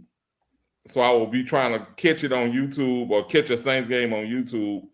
Meanwhile, arguing with Yvonne in the chat about some shit I wasn't seeing till after he would see it. And so I'm like, God, man, it was like horrible, bro. And like I suffered through that whole season. And I said never again, bro. That's why we paid $300. And I don't even know how much it costs. She just pays all the bills. I put the money in the account, she paid the bills. And I don't care how much it costs because I'm not doing that again. That's never gonna happen again. And one of the, cause I had to have been horrible to be married to. Not being able to watch the Saints games on Sunday, bro. Man, the Saints gave you less headaches, man. Be happy. Nah, I had a worse headache because I didn't even see it. We were losing, I didn't see shit. So I had no idea what happened. I'm watching. Wait, I'm trying to figure out though. How are you paying $300 on just cable? What do you have? That's an extreme amount, honestly. No, I have cable, my cable and my internet are both through there. But that's still a lot though. Like that 300 is a lot. That's Cox Cable, bro. Cox Cable. Well, that's what it is. Well, I don't think we even have Cox here. Maybe we do, but it's definitely not popular. I just do YouTube TV, and I got all the subscriptions, so it's still less than 300.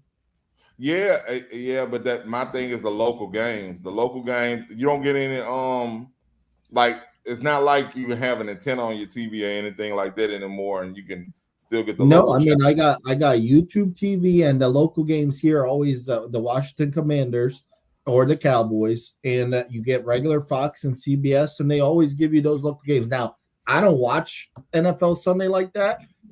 What I do is I turn on Red Zone, and then I have a TV or a computer up with the Colts game on or another game. So I never watch the actual like full game unless it's a primetime game because I'm trying to catch everything. Yeah, no, I'm gonna watch. The Saints usually play in the 12 o'clock hour, 12 o'clock. So I'm gonna watch that game, and then for the second block, I'm on Red Zone watching all those games.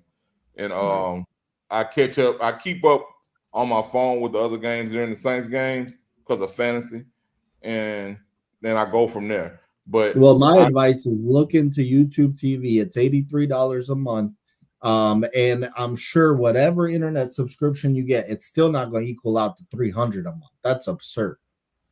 Yeah, man. I'm traumatized. Yeah, I'm traumatized, man. I went a whole season and I didn't catch one Saints game entirely. And it would piss me off because like I said, I was watching on YouTube and then it would drop out, whatever that feed was. Then I had to find another link to something. And I was like, man, I ain't never doing it again, ever.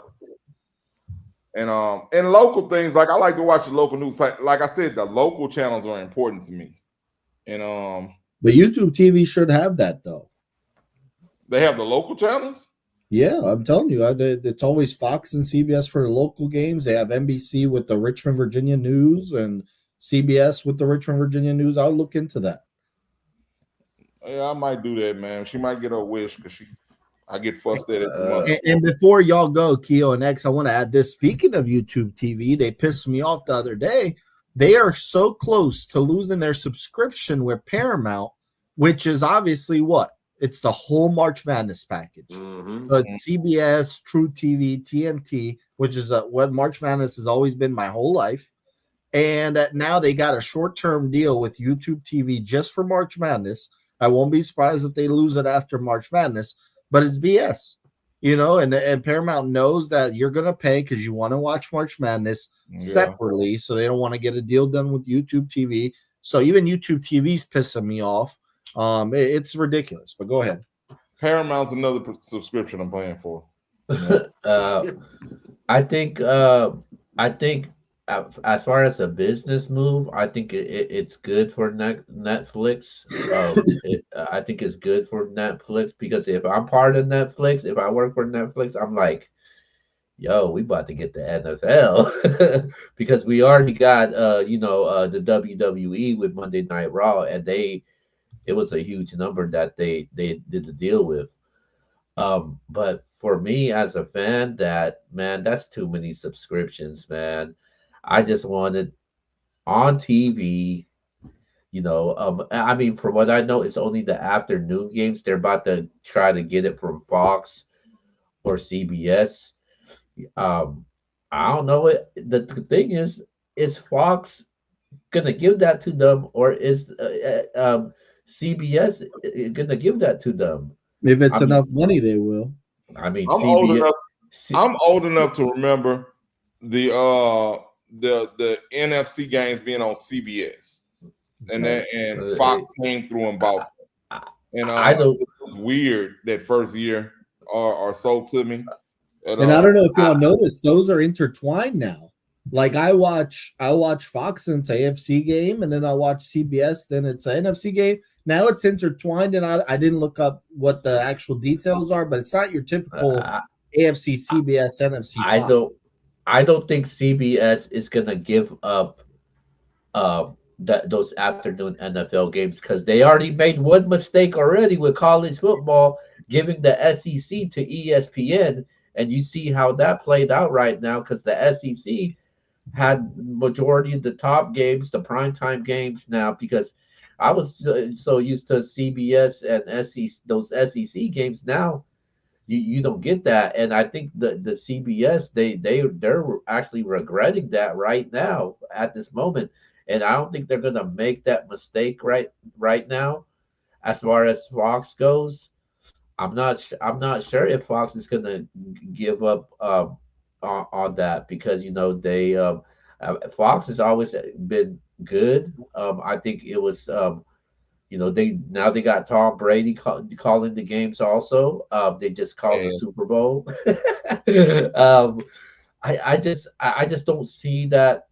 I just don't see that happening, and I think it's gonna hurt a lot of the users out there that's get these packages for like the NFL packages and things like that. I think it's gonna hurt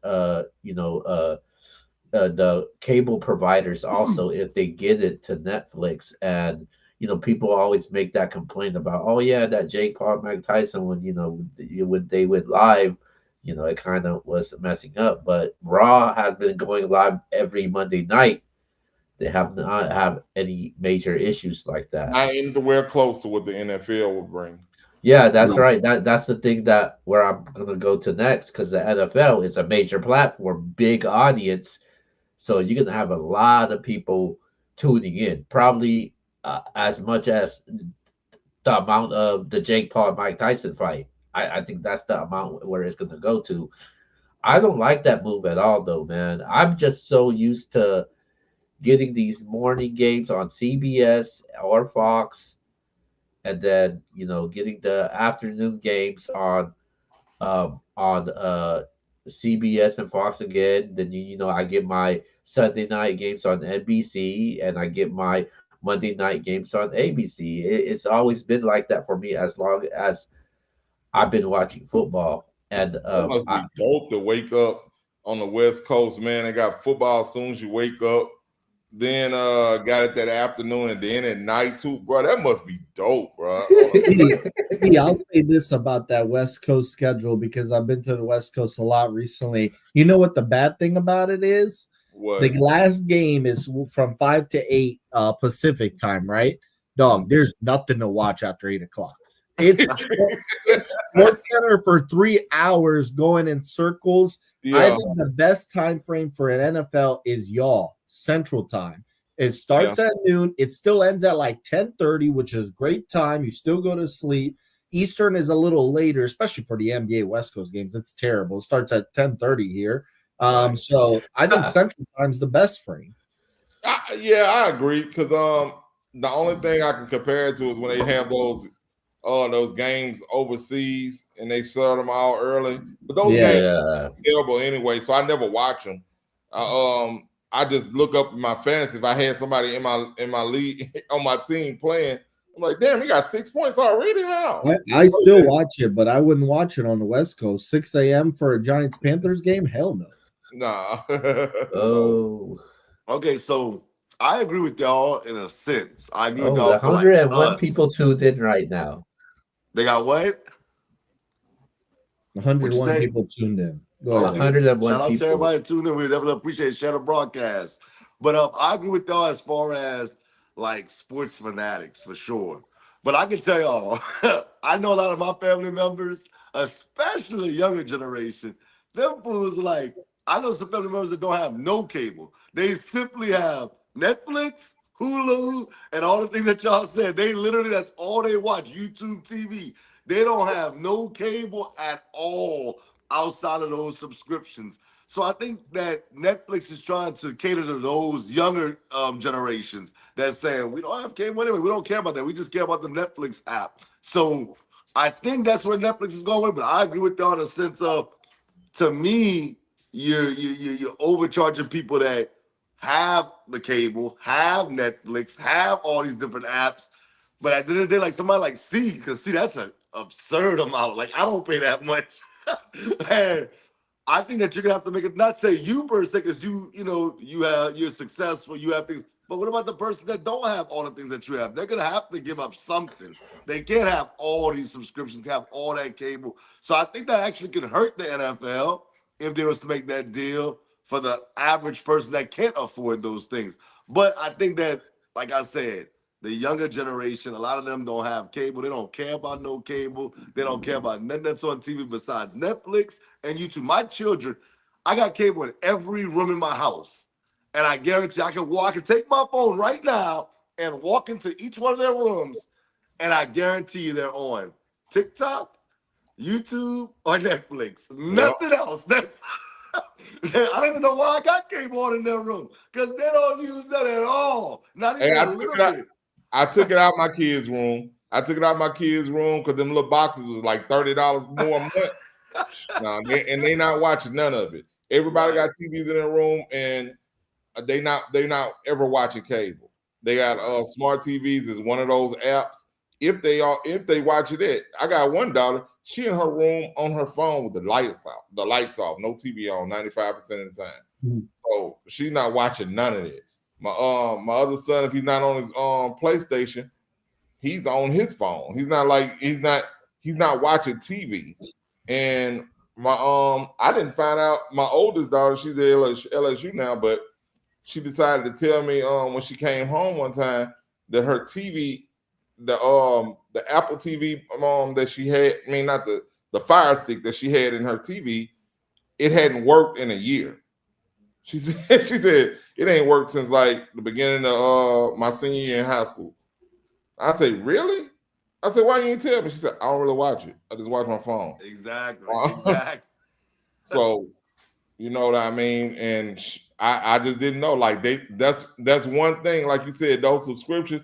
Everybody. That's why I get so much flack from my wife, man. Because cable is for me. That $300, that's for me. Now those apps, that's for them. That's for them mostly. Like, you know, I don't watch as many apps. I watch the apps that I watch come with the cable, like the HBO Max. You know what I mean? That type of stuff. Those are the apps that I watch. The Paramount, the Showtimes, and those type of apps that come with my cable subscription. I very rarely watch Netflix.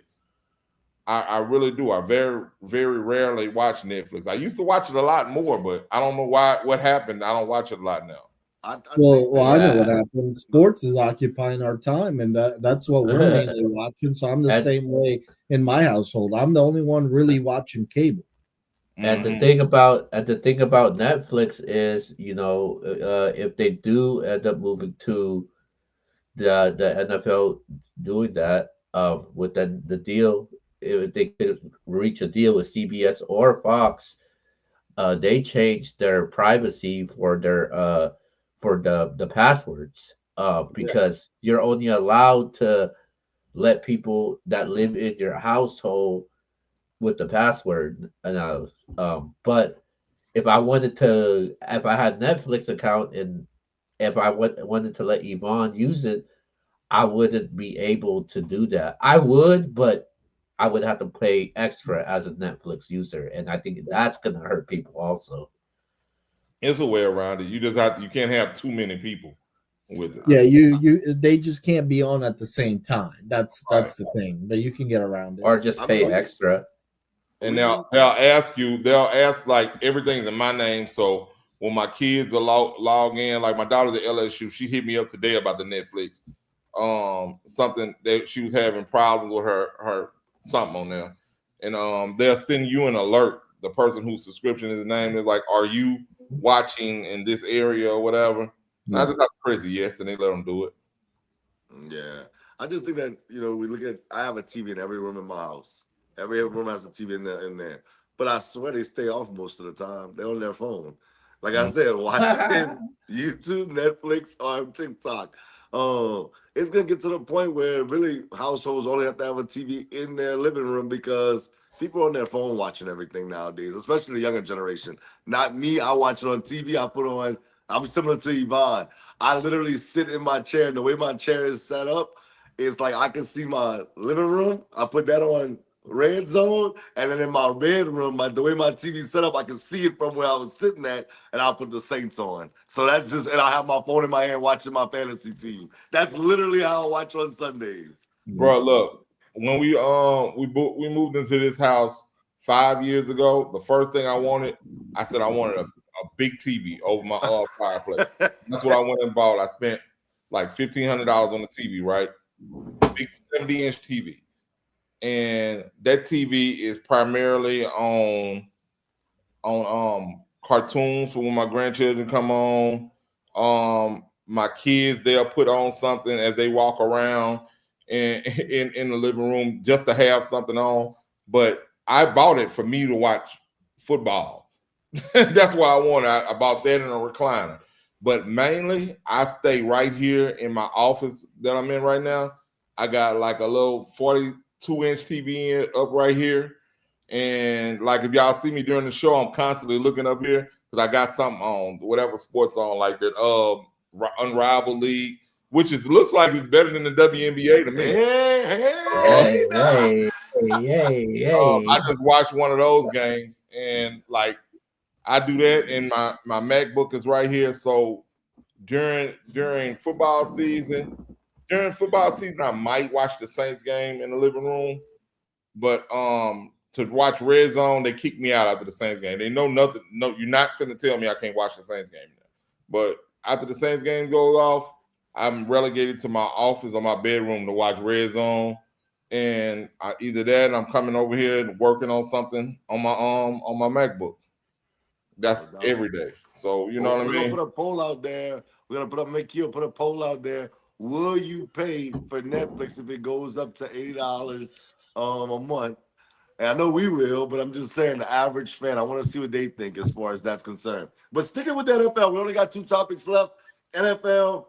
I'm gonna start with Aaron Rodgers, but I'm gonna trickle into other people. But Aaron Rodgers, which I think his future's looking like for this year and next year, maybe. Okay, I'll go first. So I read a report that the Rams are considering letting go of Stafford and going after Rodgers.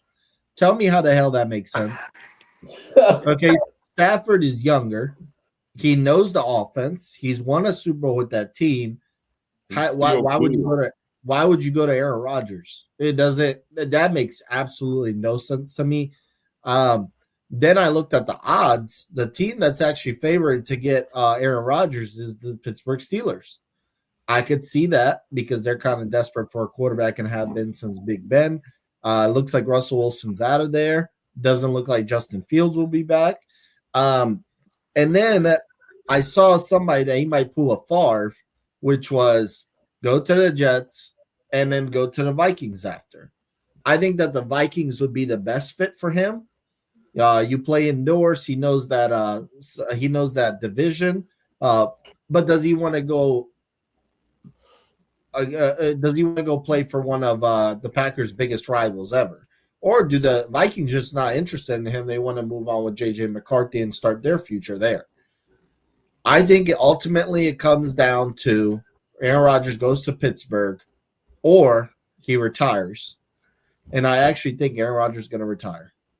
Wow. I just have a certain feeling. He wanted to continue being a New York Jet. Every interview I watched of Aaron Rodgers, he's like, yeah, I just bought a house in Jersey recently. Like, I want to be here. And I believe him, actually. I also think that the Jets kind of gave up too early on that train because, sure, they weren't that good this year, but what's the replacement? Like who's going to be the Jets' replacement? The Jets don't give a damn about who the replacement is. Have you seen the Jets?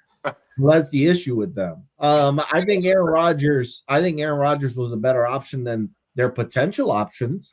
I really think he wanted to continue being a Jet. It didn't work out because that organization is dysfunctional. They are a mess. They don't know what they're doing. They have bad ownership. So I think that he's going to be like, look, I don't want to hop around too much. Am I really upgrading that much if I go to Pittsburgh? Sure, Pittsburgh's better than the Jets, but can you win a title there at this point? I don't think so. The Rams makes no sense to me. I don't see the Vikings for whatever reason. I have a feeling that he retires. Okay, so Aaron Rodgers retires. What you think, Steve? What happens? I think Aaron Rodgers should retire. But I feel about Aaron Rodgers about how Yvonne feels about LeBron. I think this dude's he's a sucky person, bro. I think he's gonna go to another organization and bleed them dry for money and just go mess up their locker room and just be a horrible another year in the NFL just because he can still play technically. And he has a name. He's Aaron Rodgers. So you'll see one of these terrible organizations sign him, the Raiders. I don't think he'll go to someone like the Titans, but the Titans are going to draft somebody. Where did the Giants pick in the draft? Third. So I heard they're interested in Stafford. Stafford not going on. No way they let Stafford go, bro. Not the way he played last year. You don't let him go for that after the end. I agree. But I wouldn't be surprised. I wouldn't be surprised. I would be surprised, but I wouldn't be surprised if the Giants gave him a little money to nurture whoever they mentor, whoever they draft. And he's already in New York. Well, he's in Jersey, but same thing. He'll just stay there. But I don't think he's going to retire. He should retire because he looks a shell of himself last year. And however, I do think that he can play better than he did last year. He just didn't for whatever reason.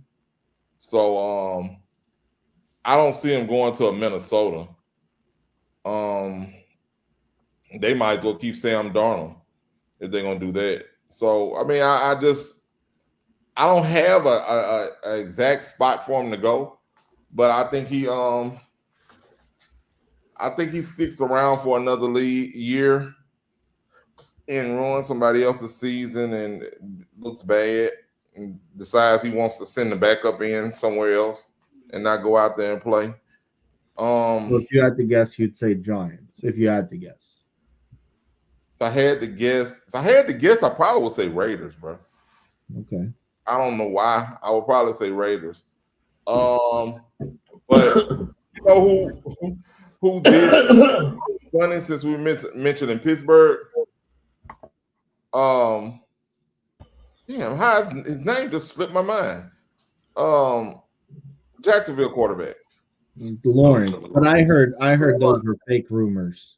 Yeah, Lawrence, I heard don't want to leave Jacksonville. Yeah, he also has a no trade clause. I think that was Right. completely made Yeah, up. he said he didn't. No, he said he wouldn't want to go to Pittsburgh. Right.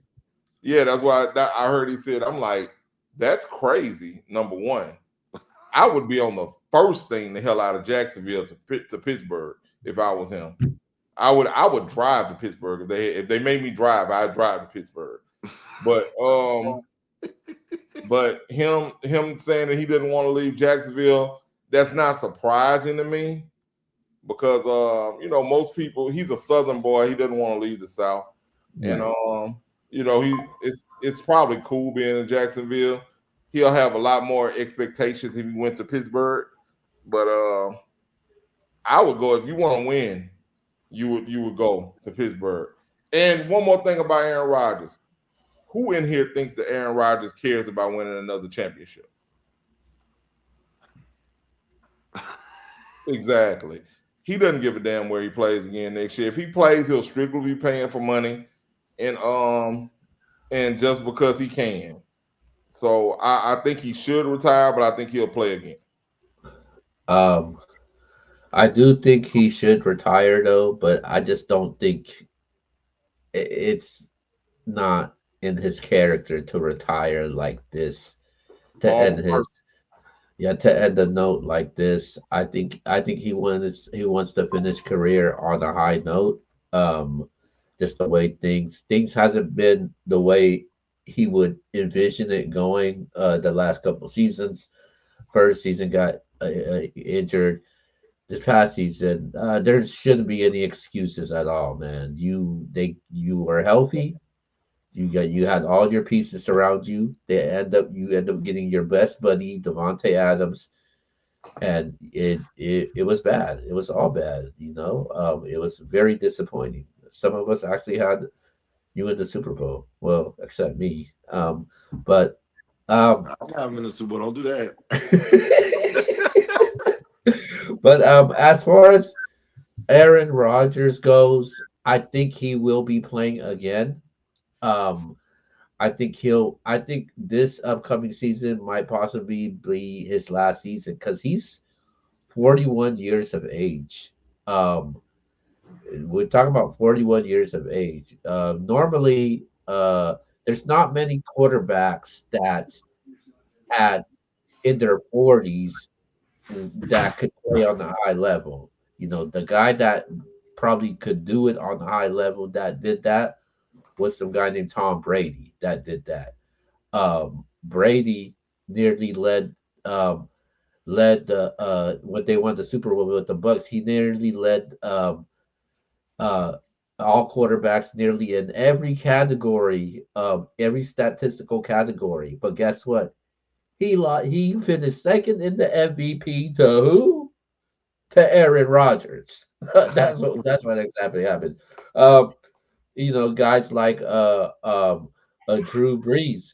Drew Brees, you could tell in his last season he was kind of somewhat on a decline, and this was a year before that he made it to the Pro Bowl the previous year, and 2 years ago where he finished in the top of the list of when it came to MVP. Same thing with Brett Favre in his 40s also. He kind of had some solid seasons there, but obviously didn't finish his career the way he wanted to. But there's a chance that when it comes to when you're at the 40-year age,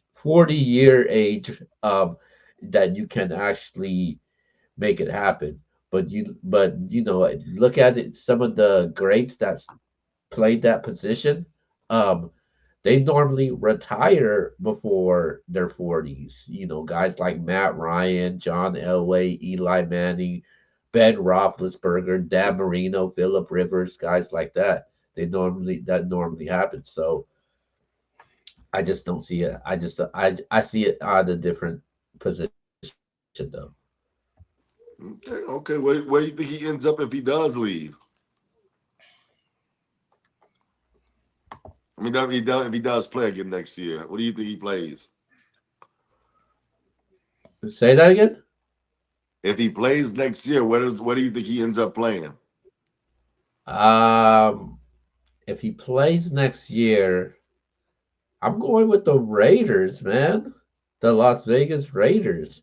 I don't think the Raiders going to get the rookie quarterback that they want. So I think the Raiders would be an option for them. But I don't know. Aaron Rodgers got to go with the right pieces around him. He needs like some solid weapons. Like when Tom Brady went to Tampa, he had those weapons. When Peyton Manning went to Denver, he had those weapons. Like he needs those weapons, though. I mean, I don't know what the hell happened last season. He had those weapons, but didn't work out though. Okay, okay. So, Go ahead. I'm sorry. See, go ahead. no, he sucked. That was it. Oh, okay, okay. Well, I think it was unfortunate what happened to Aaron Rodgers last year. Him getting hurt early on, that sucked for him. This year, they just couldn't figure it out for whatever reason. I do think he plays this year, though. I do, and I do think it's going to be the Raiders. I think he ends up going to Vegas just because I told you I think they hired Pete Carroll to be, that guy that's going to bridge it into the next guy that they go after. I don't know who that next guy is going to be, but I think it'll be Pete Carroll now. I think that they'll bring in somebody like Aaron Rodgers to bridge that next gap as far as quarterback is concerned. I think Rodgers wants to play on the West Coast. He's a West Coast kid. I know I heard a rumor he wants to go to the 49ers. That's not happening. He can forget that. They're rolling with Brock Purdy. Yeah. Purdy's too young. They're not going that direction. So I do Yeah. think he ends up being a Raider, though. Just for the heck of it, I'm gonna give y'all some names. And we don't have to elaborate. I just want to know where y'all think they're gonna be next year because there's rumors that they won't be with their current team. If you think they're gonna end up with their current team, just say I think he stay there. T. Higgins, where does T. Higgins play next year? He's franchise tagged and stays in Cincinnati. The team that should try to go after him is the Jacksonville Jaguars. You put him back with Trevor Lawrence for like the college days, that could work, but I think he ends up on a franchise tag again. I think if he's not franchise tag, I love to see him in that black and gold. That's actually, I think all attention should be thrown to signing T. Higgins in free agency for the Saints. That would change the organization around immediately. That's where all the attention should be. Okay, Kia, what you think? I'm gonna say that's the Bengals, man. I think the Bengals are gonna keep him. I agree. If he does leave, I think Carolina should throw a lot of money at him. But that's what I think he's going to end up Cincinnati. Okay, Matthew Stafford. I think he stays a Ram. I don't understand them trying to get rid of him. They say he wants a bigger contract. Well, who are you going to replace him with? I'd rather give him a bigger contract and keep him. He almost won the game against Philadelphia in the snow. Yep. And they lost to the eventual champs. So I don't think Stafford's washed. I don't know what the Rams are doing. If I had to guess, I think he stays a Ram. They come to their senses. I agree. I concur totally. I think Stafford. I'm not even sure. I think that may be just a rumor. Maybe started by the media. Like I said, the media, they put something out there and it takes legs. So I don't think that the Rams, they haven't proven themselves to be a terrible organization to do things like that. To even have that, if they were thinking about getting rid of Stafford, I don't think it would be out to us. You know what I mean? So I think he stays around. What you think, Gil? The New York Jets, Matthew Stafford. That's the destination I prefer. Okay. Yvonne would be scared because you got a little thing going on toward next year. Well, we're gonna talk about that later. All right. I agree with Yvonne and C. I think he stays a Ram. I don't see Sean McVay letting them leave. That's crazy. It don't make sense. They almost beat the Eagles. I was gonna say the same thing Yvonne said. They played the Eagles better than anybody in the postseason this past season. All right. Debo Samuel. I think he ends up a New England Patriot and his career dies in New England. Had a great run, a great gadget player. maybe the best gadget player ever, like a guy that you could use anyway, anyhow. But there's no better situation for him than San Francisco, and he didn't even look the same last year. I think he takes the money, he goes to New England, and we all forget about him.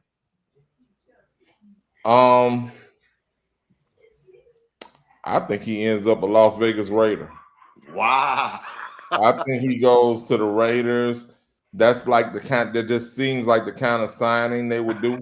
You know what I mean? And put a whole bunch of pub behind him. Hey, Debo, we got Debo now. I don't have nobody to give him the ball, and nothing else. Nobody to block for him. Nothing else.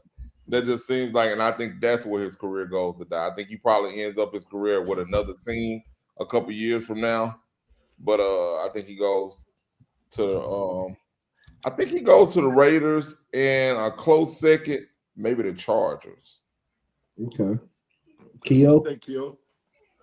I'm going with the Buffalo Bills, man. Oh yeah, let's go. I like the Bills. I like the Bills. I think Josh Allen would definitely would love a receiver like that, a two-way player, um, wide receiver running the ball. Also, line them up in different formations. You still got a Cooper there, Kincaid. I did see some flashes with Kenyon Coleman, Shakir. I think that would be legit for this team. I like the Bills. Okay, I'm gonna say Keo. I'm gonna say Dallas Cowboys. I think they need somebody opposite of CeeDee Lamb, and I think that Debo Yeah, Samuel will be good for them. I just think that that's something that Jerry Jones said they were going in all in this year, and then now this year they're gonna say, "Oh, we went all in. We went get Debo Samuel," and it's Brian. like, come on, man, this Debo, this ain't Debo 3 years ago, my We brother. But believe in Brian Schottenheimer, baby. but I do Woo! think Debo ends up being a Cowboy. All right, you said it, Cooper Cup. Cooper Cup. I have a feeling he ends up a Pittsburgh Steeler. I think he goes to a team similar to like the Rams where they have good coaching. It'll be interesting who's throwing to him. I don't think he goes to like a trash team like, I don't know, the Giants or something. I think he goes to semi contender. The only thing is I don't think Cooper Cup is the player he used to be, just like Debo. All right. I said it a couple weeks ago, man. I think he goes to the Cowboys. Okay. And I actually think he's a pretty good fit. I don't think Cooper Cups fell off like y'all might think he has. I just think that they had a better weapon in Puka Nakua, and he took over all of that Cooper Cup. Everything Cooper Cup used to do, they did it with Puka, and he did it much faster. It just seemed like he was so fast and so strong that you forget Cooper Cup played for them. What you got, Keo? Oh well, I hope this team don't go there. I mean, he don't go there. But all signs are pointing to the Washington Commanders for me. I think he would be a good, solid weapon for Jaden Daniels, man. Yeah. So Okay, I'm going with the guy that you said. I see you said Debo in there, end up there. I'm going Cooper Cup to the Buffalo Bills. I just have a feeling that Buffalo may take a chance with him, just because Buffalo is not that far off. They may feel like Cooper Cup can come in there and block, do all those little things that they're looking for their other receivers maybe to grow into. Amari Cooper, they thought might have been that guy. I don't know if he will be there next year, but we'll see. I think Cooper Cup ends up being a Buffalo Bill. All right, Miles Garrett. This one is very tough for me. I think he ends up a Buffalo Bill, and it would be a fire move for Buffalo. I think that they're going to get let go of Von Miller because he's washed and he's owed a lot of money. They need a replacement. They know they are in a win over Patrick Mahomes from representing the AFC in the Super Bowl. I think that the Buffalo throws the chips out and they get Miles Garrett. That's actually not bad, box office. I think I agree with you. I think he ends up a Buffalo Bill, which would be a good move for them. I don't think they're a Cooper Cup or Miles Garrett away from winning the Super Bowl. I think that there's something else that they're missing. I just hadn't put my finger on it, but it's something else that they're missing. I don't think either one of those players put them over the top. But I think Myles Garrett wants to go to a winning organization, and I think they got the capital to make it happen, and I think they do. Oh man, he is staying in Texas. I'm going with the Dallas Cowboys, man. I think if Jerry wants to make a splash like that, I think this is the guy to do it. Michael Parsons been trying to recruit him. He stays in the Texas area, and I think it would be a good move for him. So I like Garrett to the Cowboys. I know I keep saying this and everybody keeps laughing at me, but I really believe this. I don't know why I think this. I think he's gonna be a Chicago Bear. And I know that's kind of Wow, like a lateral move in some that's people's not a mind. contender. I'm telling you what I think is gonna happen. I think Chicago is gonna throw a boatload of money at him. They're gonna, build it up as, look, we got the coach, we got the quarterback that we think can lead us, we got the weapons, we think that you could be the missing piece. And I think that I think that y'all jumped on Chicago a little too soon. I can see Chicago making some noise next year and being a playoff team. I'm not saying win a championship, but if they can land Myles Garrett, they can do some things next year. So I'm gonna go with Chicago.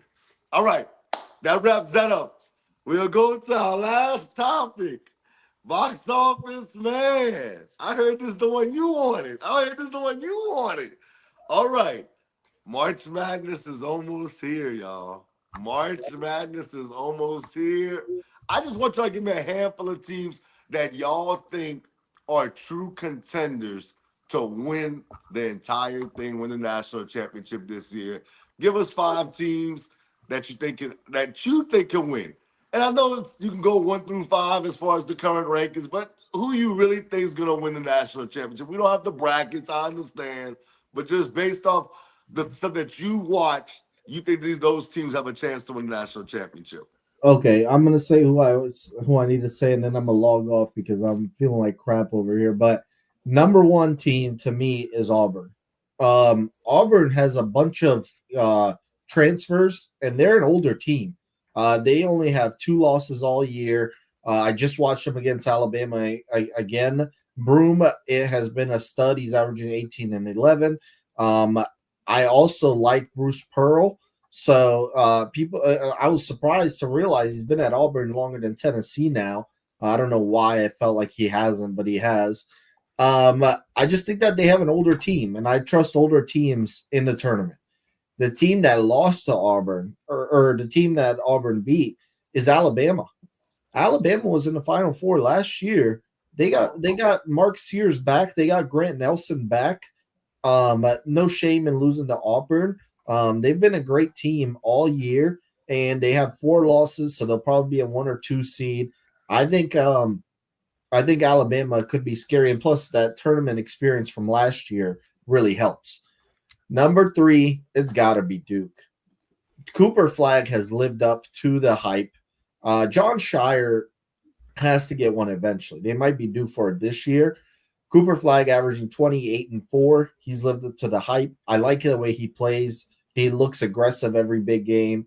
I trust Duke more than I have in recent years this year. So that's 3. I'll say Florida just because I've seen Florida and they've been consistent. I don't know if they'll win it all, but they're definitely a contender. Walter Clayton is their guy. Watched him the other day against Auburn. He was balling out. So Florida would be my 4th team. My 5th team, let me see, because the SEC is stacked in basketball this year. So I mentioned Auburn, Florida, Alabama, all SEC teams. The SEC has been nuts this season. I'm going to go a surprise Clemson. I've watched Clemson a couple times. They're impressive. They have Chase Hunter, who I've seen ball out. I think that they play well as a team. They've been in the competitive ACC. They crushed Duke just a couple weeks ago. I like Clemson. I think that they're flying under the radar. So to recap, I'll say Auburn, Florida, Alabama, Duke, and Clemson. So 2 ACC teams, 2 SEC. I'm going to log off because I'm feeling like crap, but hopefully I'm better next Tuesday. I'll see y'all then. All right, man. All right, bro. Get well. All right, I'll go from there, man. Mine is kind of true to form, bro. Auburn has looked like the best team in college basketball for the last probably 6 weeks, I guess you could say. So I'm going with Auburn. They proved themselves to be a formidable number one team when they beat up on Alabama the other day. Number two, I would go with Tennessee. Early on in the season, they look like the best team in college Right. basketball. So that's why I said Auburn for about the last 6 weeks. So I will go with Tennessee as second. Third, I gotta go with Cooper Flag them. And the Duke Blue Devils. Yeah. They just seem to have it this year. I don't know how they would match up with those other two that I just mentioned. But they've looked all right when I watched them. I watched them beat up on my Tar Heels for a little while. I turned it off of that crap.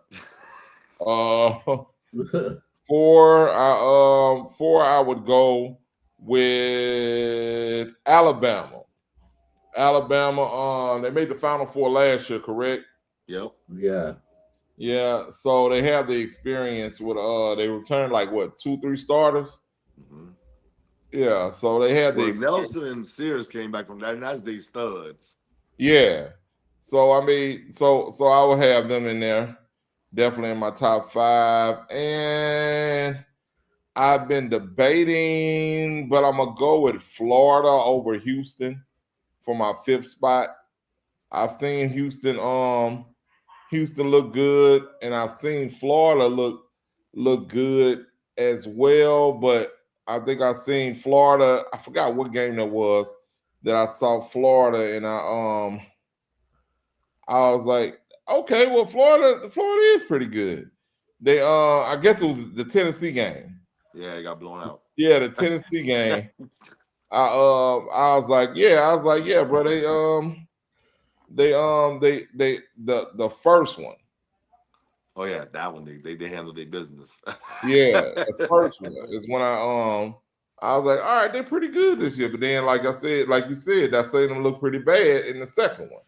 So I I think that Florida, they're up and down team. Why I got them in the fifth position, but I think they can rise to the occasion on any night, and that's what that tournament is about. Who's better on that night? Single elimination, get you up out of there. And I think they're one of the top five teams that could do that. Right, all right. Q, you want to go next, or you want me to go? I'll go. All right. Really quick for me, I got Houston as my number five team. I think they returned a lot of the players back from last year. I got them as my fifth team. Number four, I'm going with Florida. Florida's a good team, under the radar. I think a lot of people are sleeping on Florida because they look at Alabama, the Tennessees, and what the Tennessee teams are doing. So I like them at the fourth spot. Um, Number three, I'm going with um, Duke at three.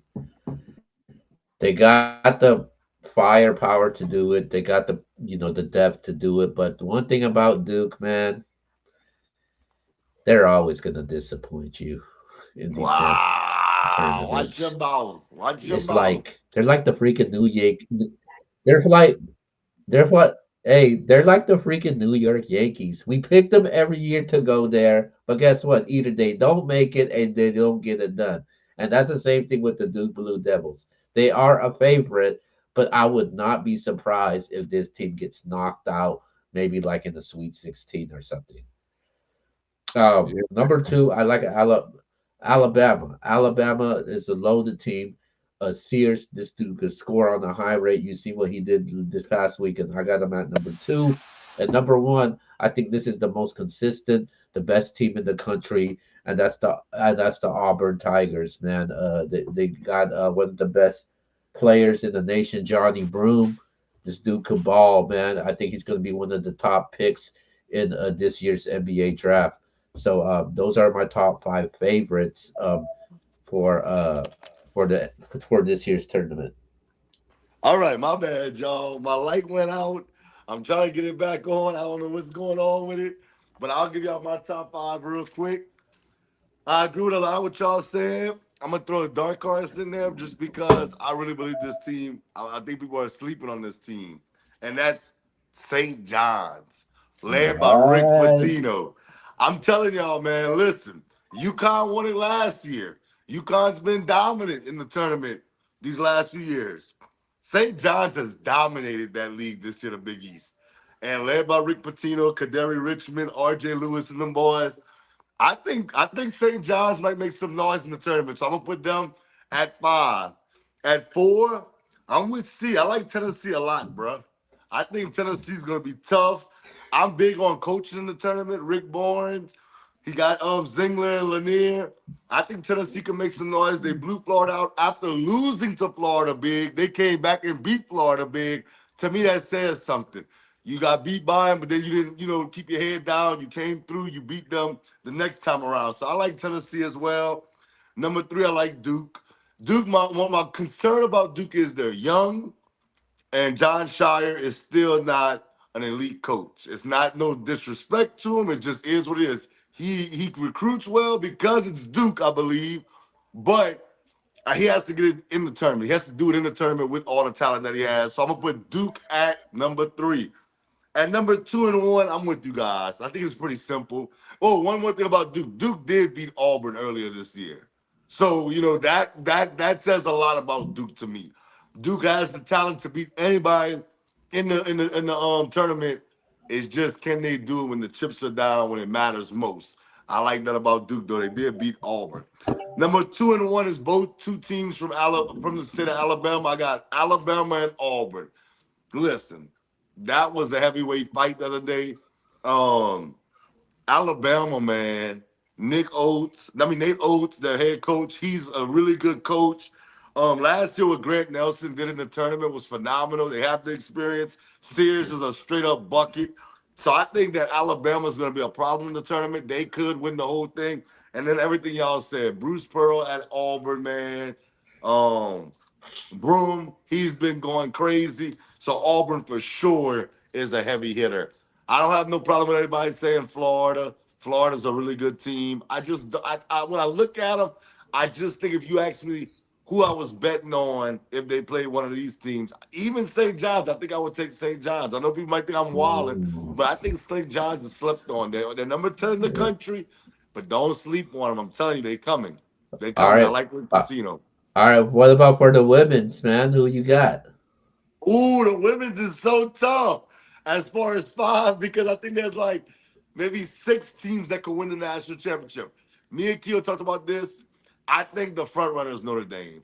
Notre Dame's the front runner. I know What? people. Me and Keo, I said this. Olivia Miles, Hannah Hidalgo. To me, that backcourt is pressure. They pressure with anybody that they're gonna go up against. They can put up buckets quick. So I'm going Notre Dame for sure. The number 2 team, even though they lost to UCLA, even though they lost to USC, I'm going UCLA. Laura Betts is just a problem, man. She's a problem. It took Juju Watkins to go crazy to knock off UCLA. So I think UCLA is there. Now, that last 2 spots, I'll say Final Four, because I do think Notre Dame makes it to the Final Four, UCLA makes it to the Final Four. I think it becomes between UConn, USC, LSU, and South Carolina. One of those 2 teams, 2 of those 4 Oh. teams is going to make it to the Final Four. But that's what's crazy. I don't know who's going to be out of those. If I had to guess today, I would say Juju Watkins in USC is going to make it just because Juju is generational, bro. She's generational. There's people that me and Kia, we argued about it, but had she came out with Caitlin Clark, she would have been the number 1 pick over Caitlin Clark. Kia don't want to believe that she would have been, though. So, yeah, Juju Watkins. I'll say Watkins gets there this year. And that last spot, as hard as it is for me to say this, I'm going to go UConn over South Carolina and LSU. UConn just beat up on South Carolina. They blew them out. And I just think that UConn's figuring it out now. They lost 4 straight to South Carolina heading into that last game, and UConn's finally getting healthy. I'm gonna go UConn right now. Today, I would say Notre Dame, UCLA, USC, and UConn would make the Final Four, and the other two teams left out would be the SEC teams, South Carolina and LSU. Um, I haven't watched. I ain't gonna lie. I ain't watched a lot of women's basketball this year, especially not like the last couple years. But of course, Notre Dame has been clearly the best team from what I've seen.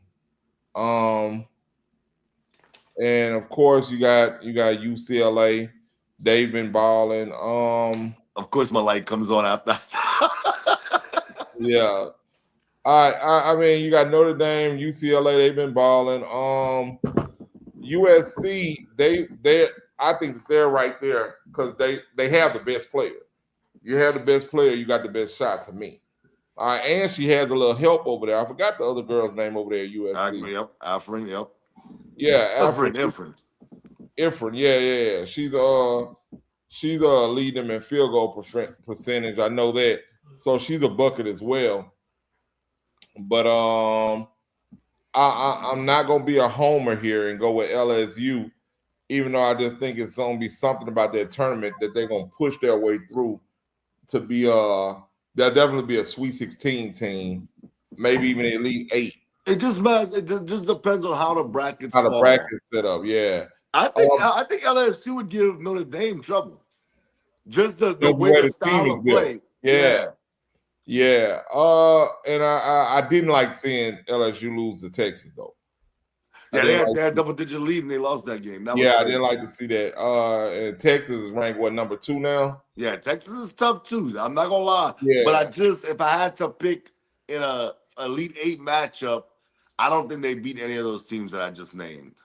Yeah, I think they're having a good year. And I don't think if it comes down when the rubber meets the road, like they like to say, I think I wouldn't count South Carolina out. Right. That's when the rubber meets the road in this tournament, I'm not counting South Carolina out at all. So you can look for them to be in my 5 for sure. And so what I got? Notre Dame, UCLA, USC, South Carolina, and it's a toss-up between UConn and LSU. Because UConn, I mean, you can't. This is their best chance in the last few years of regaining their championship form. You know, and even though they made it to the last year, yep. Final Four last year, they ended up losing to Caitlin. They lost to Caitlin. Yeah, they did. They lost to Caitlin. All right, but Paige Buckets, number 1 pick in the draft. Yeah, easily. So I mean, she's gonna be a force to be reckoned with, and I think that for that they're gonna make a little run in this tournament as well. So those are my 5. Well, surprisingly, my favorite is still South Carolina. Even though they got smacked around by freaking Connecticut. And then they also lost to UCLA also earlier this season. Also, I like South Carolina, man. I like Raven Johnson, Chloe Kitts. I think this is a deep team. I think I think when it comes to tournament time, this is a tough team to beat. So I got them as the top team in there. I like Connecticut in there also. Connecticut can ball, man. Paige Buckers, one thing about her, she don't need to have her best game, and this thing could still dominate, just like the game that South Carolina played. Connecticut played against South Carolina. She didn't go off like that, but she was a huge impact. My third team I like UCLA. I just want to see how UCLA does in this tournament, though, man. They've dominated the regular season, but I want to see what they can get done in the tournament. I got them at 3. Number 4, I like Notre Dame. I like the 1-2 punch that they have. down there in Notre Dame. Um, um, so yeah, I got them as the fourth best team. And number five, I got the LSU Tigers, man. LSU Tigers, they only got two losses to the best teams in the country. Um, it's just On the when road too, Kill. yeah, Both games on the road. when LSU loses, man, their top stars, they have bad and shooting nights. You look Flau'jae Johnson, Michaela Williams, and Nisa Morrow, they have bad shooting nights that's the only way they could lose. The only way you could beat LSU if they have those bad shooting nights. But when they are on point, this team's gonna be tough to beat. I think this is a better team than last year. It's kind of like less Yeah. distractions, no commotion. I mean, you still got that star power within LSU in there, but I think this is a really good team, and I actually would take this team in a rematch over Texas, and I would even take this team over USC. Also, I actually got USC at number 6 right now. But yeah, those are my top 5 teams.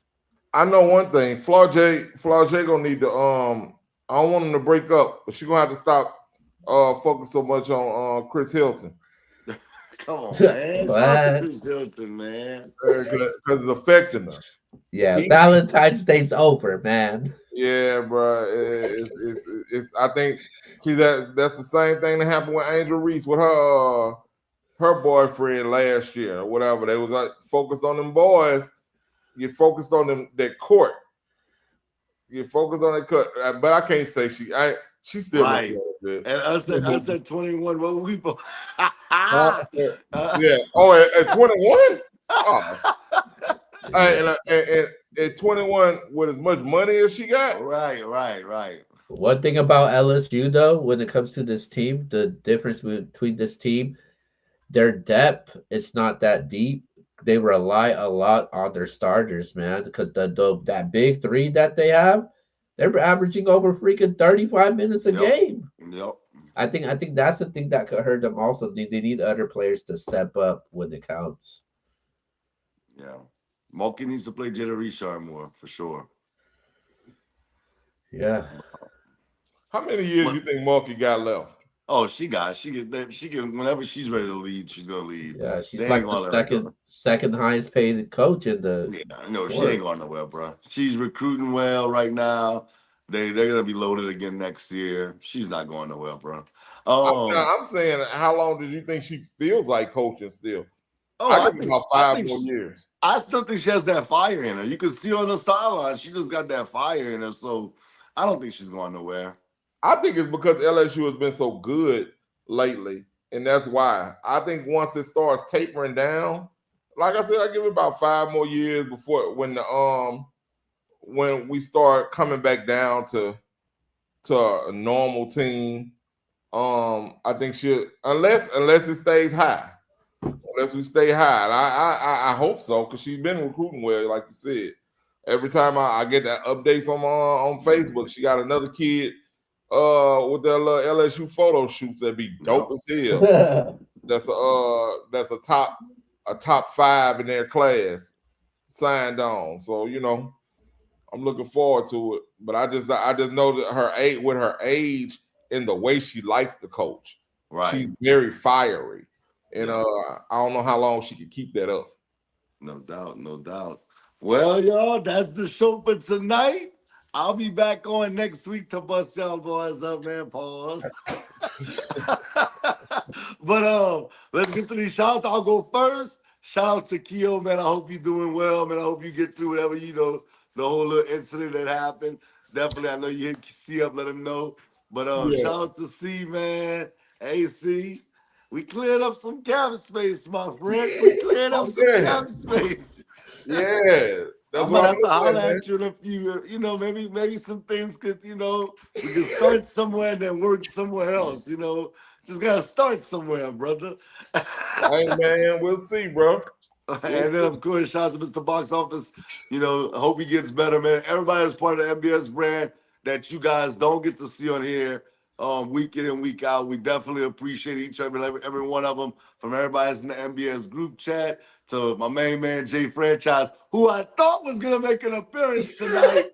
But you ducked me, Jay. It's all good. It's all love. I'm coming to DC soon. We're gonna chop it up. But with that being said, tomorrow night, my daughter, man, Yanni, she's a senior. She has a big play tomorrow. See if you want to come through that Como. It's $5 to go to the play, bro.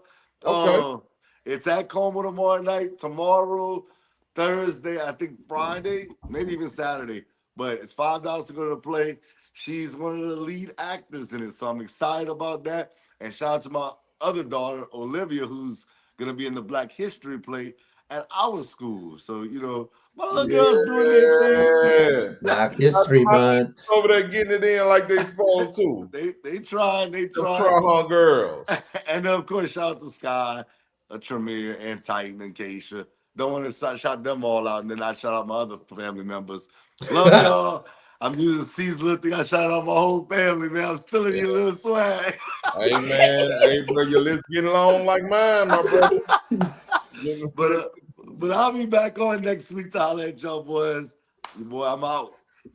Hey man, what's funny is when we call the games over there at Northside, I've been having to have people come in and sit in and I give them a chance to get their last minute shout outs first. Then I do mine. They be like, "Oh man, I didn't know we was doing that. You're gonna get me in trouble." I'm like, I said, "Well, yeah, man, I've been doing this for years, bro. You gotta understand that. What's crazy is my list started off with one person, bro. Right. And it ain't grown so much, bro. Which is awesome. It's awesome. It's growth for me. My wife told me, "But why you still do that?" I said, "Hey, that's my thing." That's you know what I mean? So with that being said, my last minute shout outs, I always go to my family: Hunter, Morgan, Tori, Christian, Lee, and Edward. Daddy, love y'all. I'll see you in just a second. To my beautiful wife, Latricia, I love you too. I'll see you in just a second. And the Pap Pap's babies, Marcel Carter Bryant and Azaria Grace Bryant. Pap Pap, love y'all too. I'll see you in just a second, even if it's just on my screensaver, because I know y'all sleep. All right, and the whole NBS crew, man, appreciate y'all boys for having me on here. I'll be on again next week to smack y'all around and teach y'all a little bit more about sports. All right? Peace. Man, shout out to X, shout out to C, Yvonne. Hope you get better. I'm trying to get better myself. So, yeah, man. Shout out to everybody that tunes and supports the show. We had 135 people that tuned in today, man. So dope. Definitely love it, man. Yvonne gets some Mucinex. We got more content for you guys coming up also. And then last but not least, man, there's a huge boxing fight coming up this weekend. Better Be versus Bivol Part 2. Make sure you go check that out. Oh, and actually Shakur Stevenson's actually fighting this weekend also. So you got some me and you gonna do a well, she can definitely do it too. We'll do a special maybe like on Friday. I gotta see us. Send me a stream link. I ain't paying for them boys fighting, man. Hey man, we gonna get it popping, man. All right, man. But with that being said, man, this is the Nbs Show episode 80. Until then, we'll see you guys next time. RIP Stream East. Peace.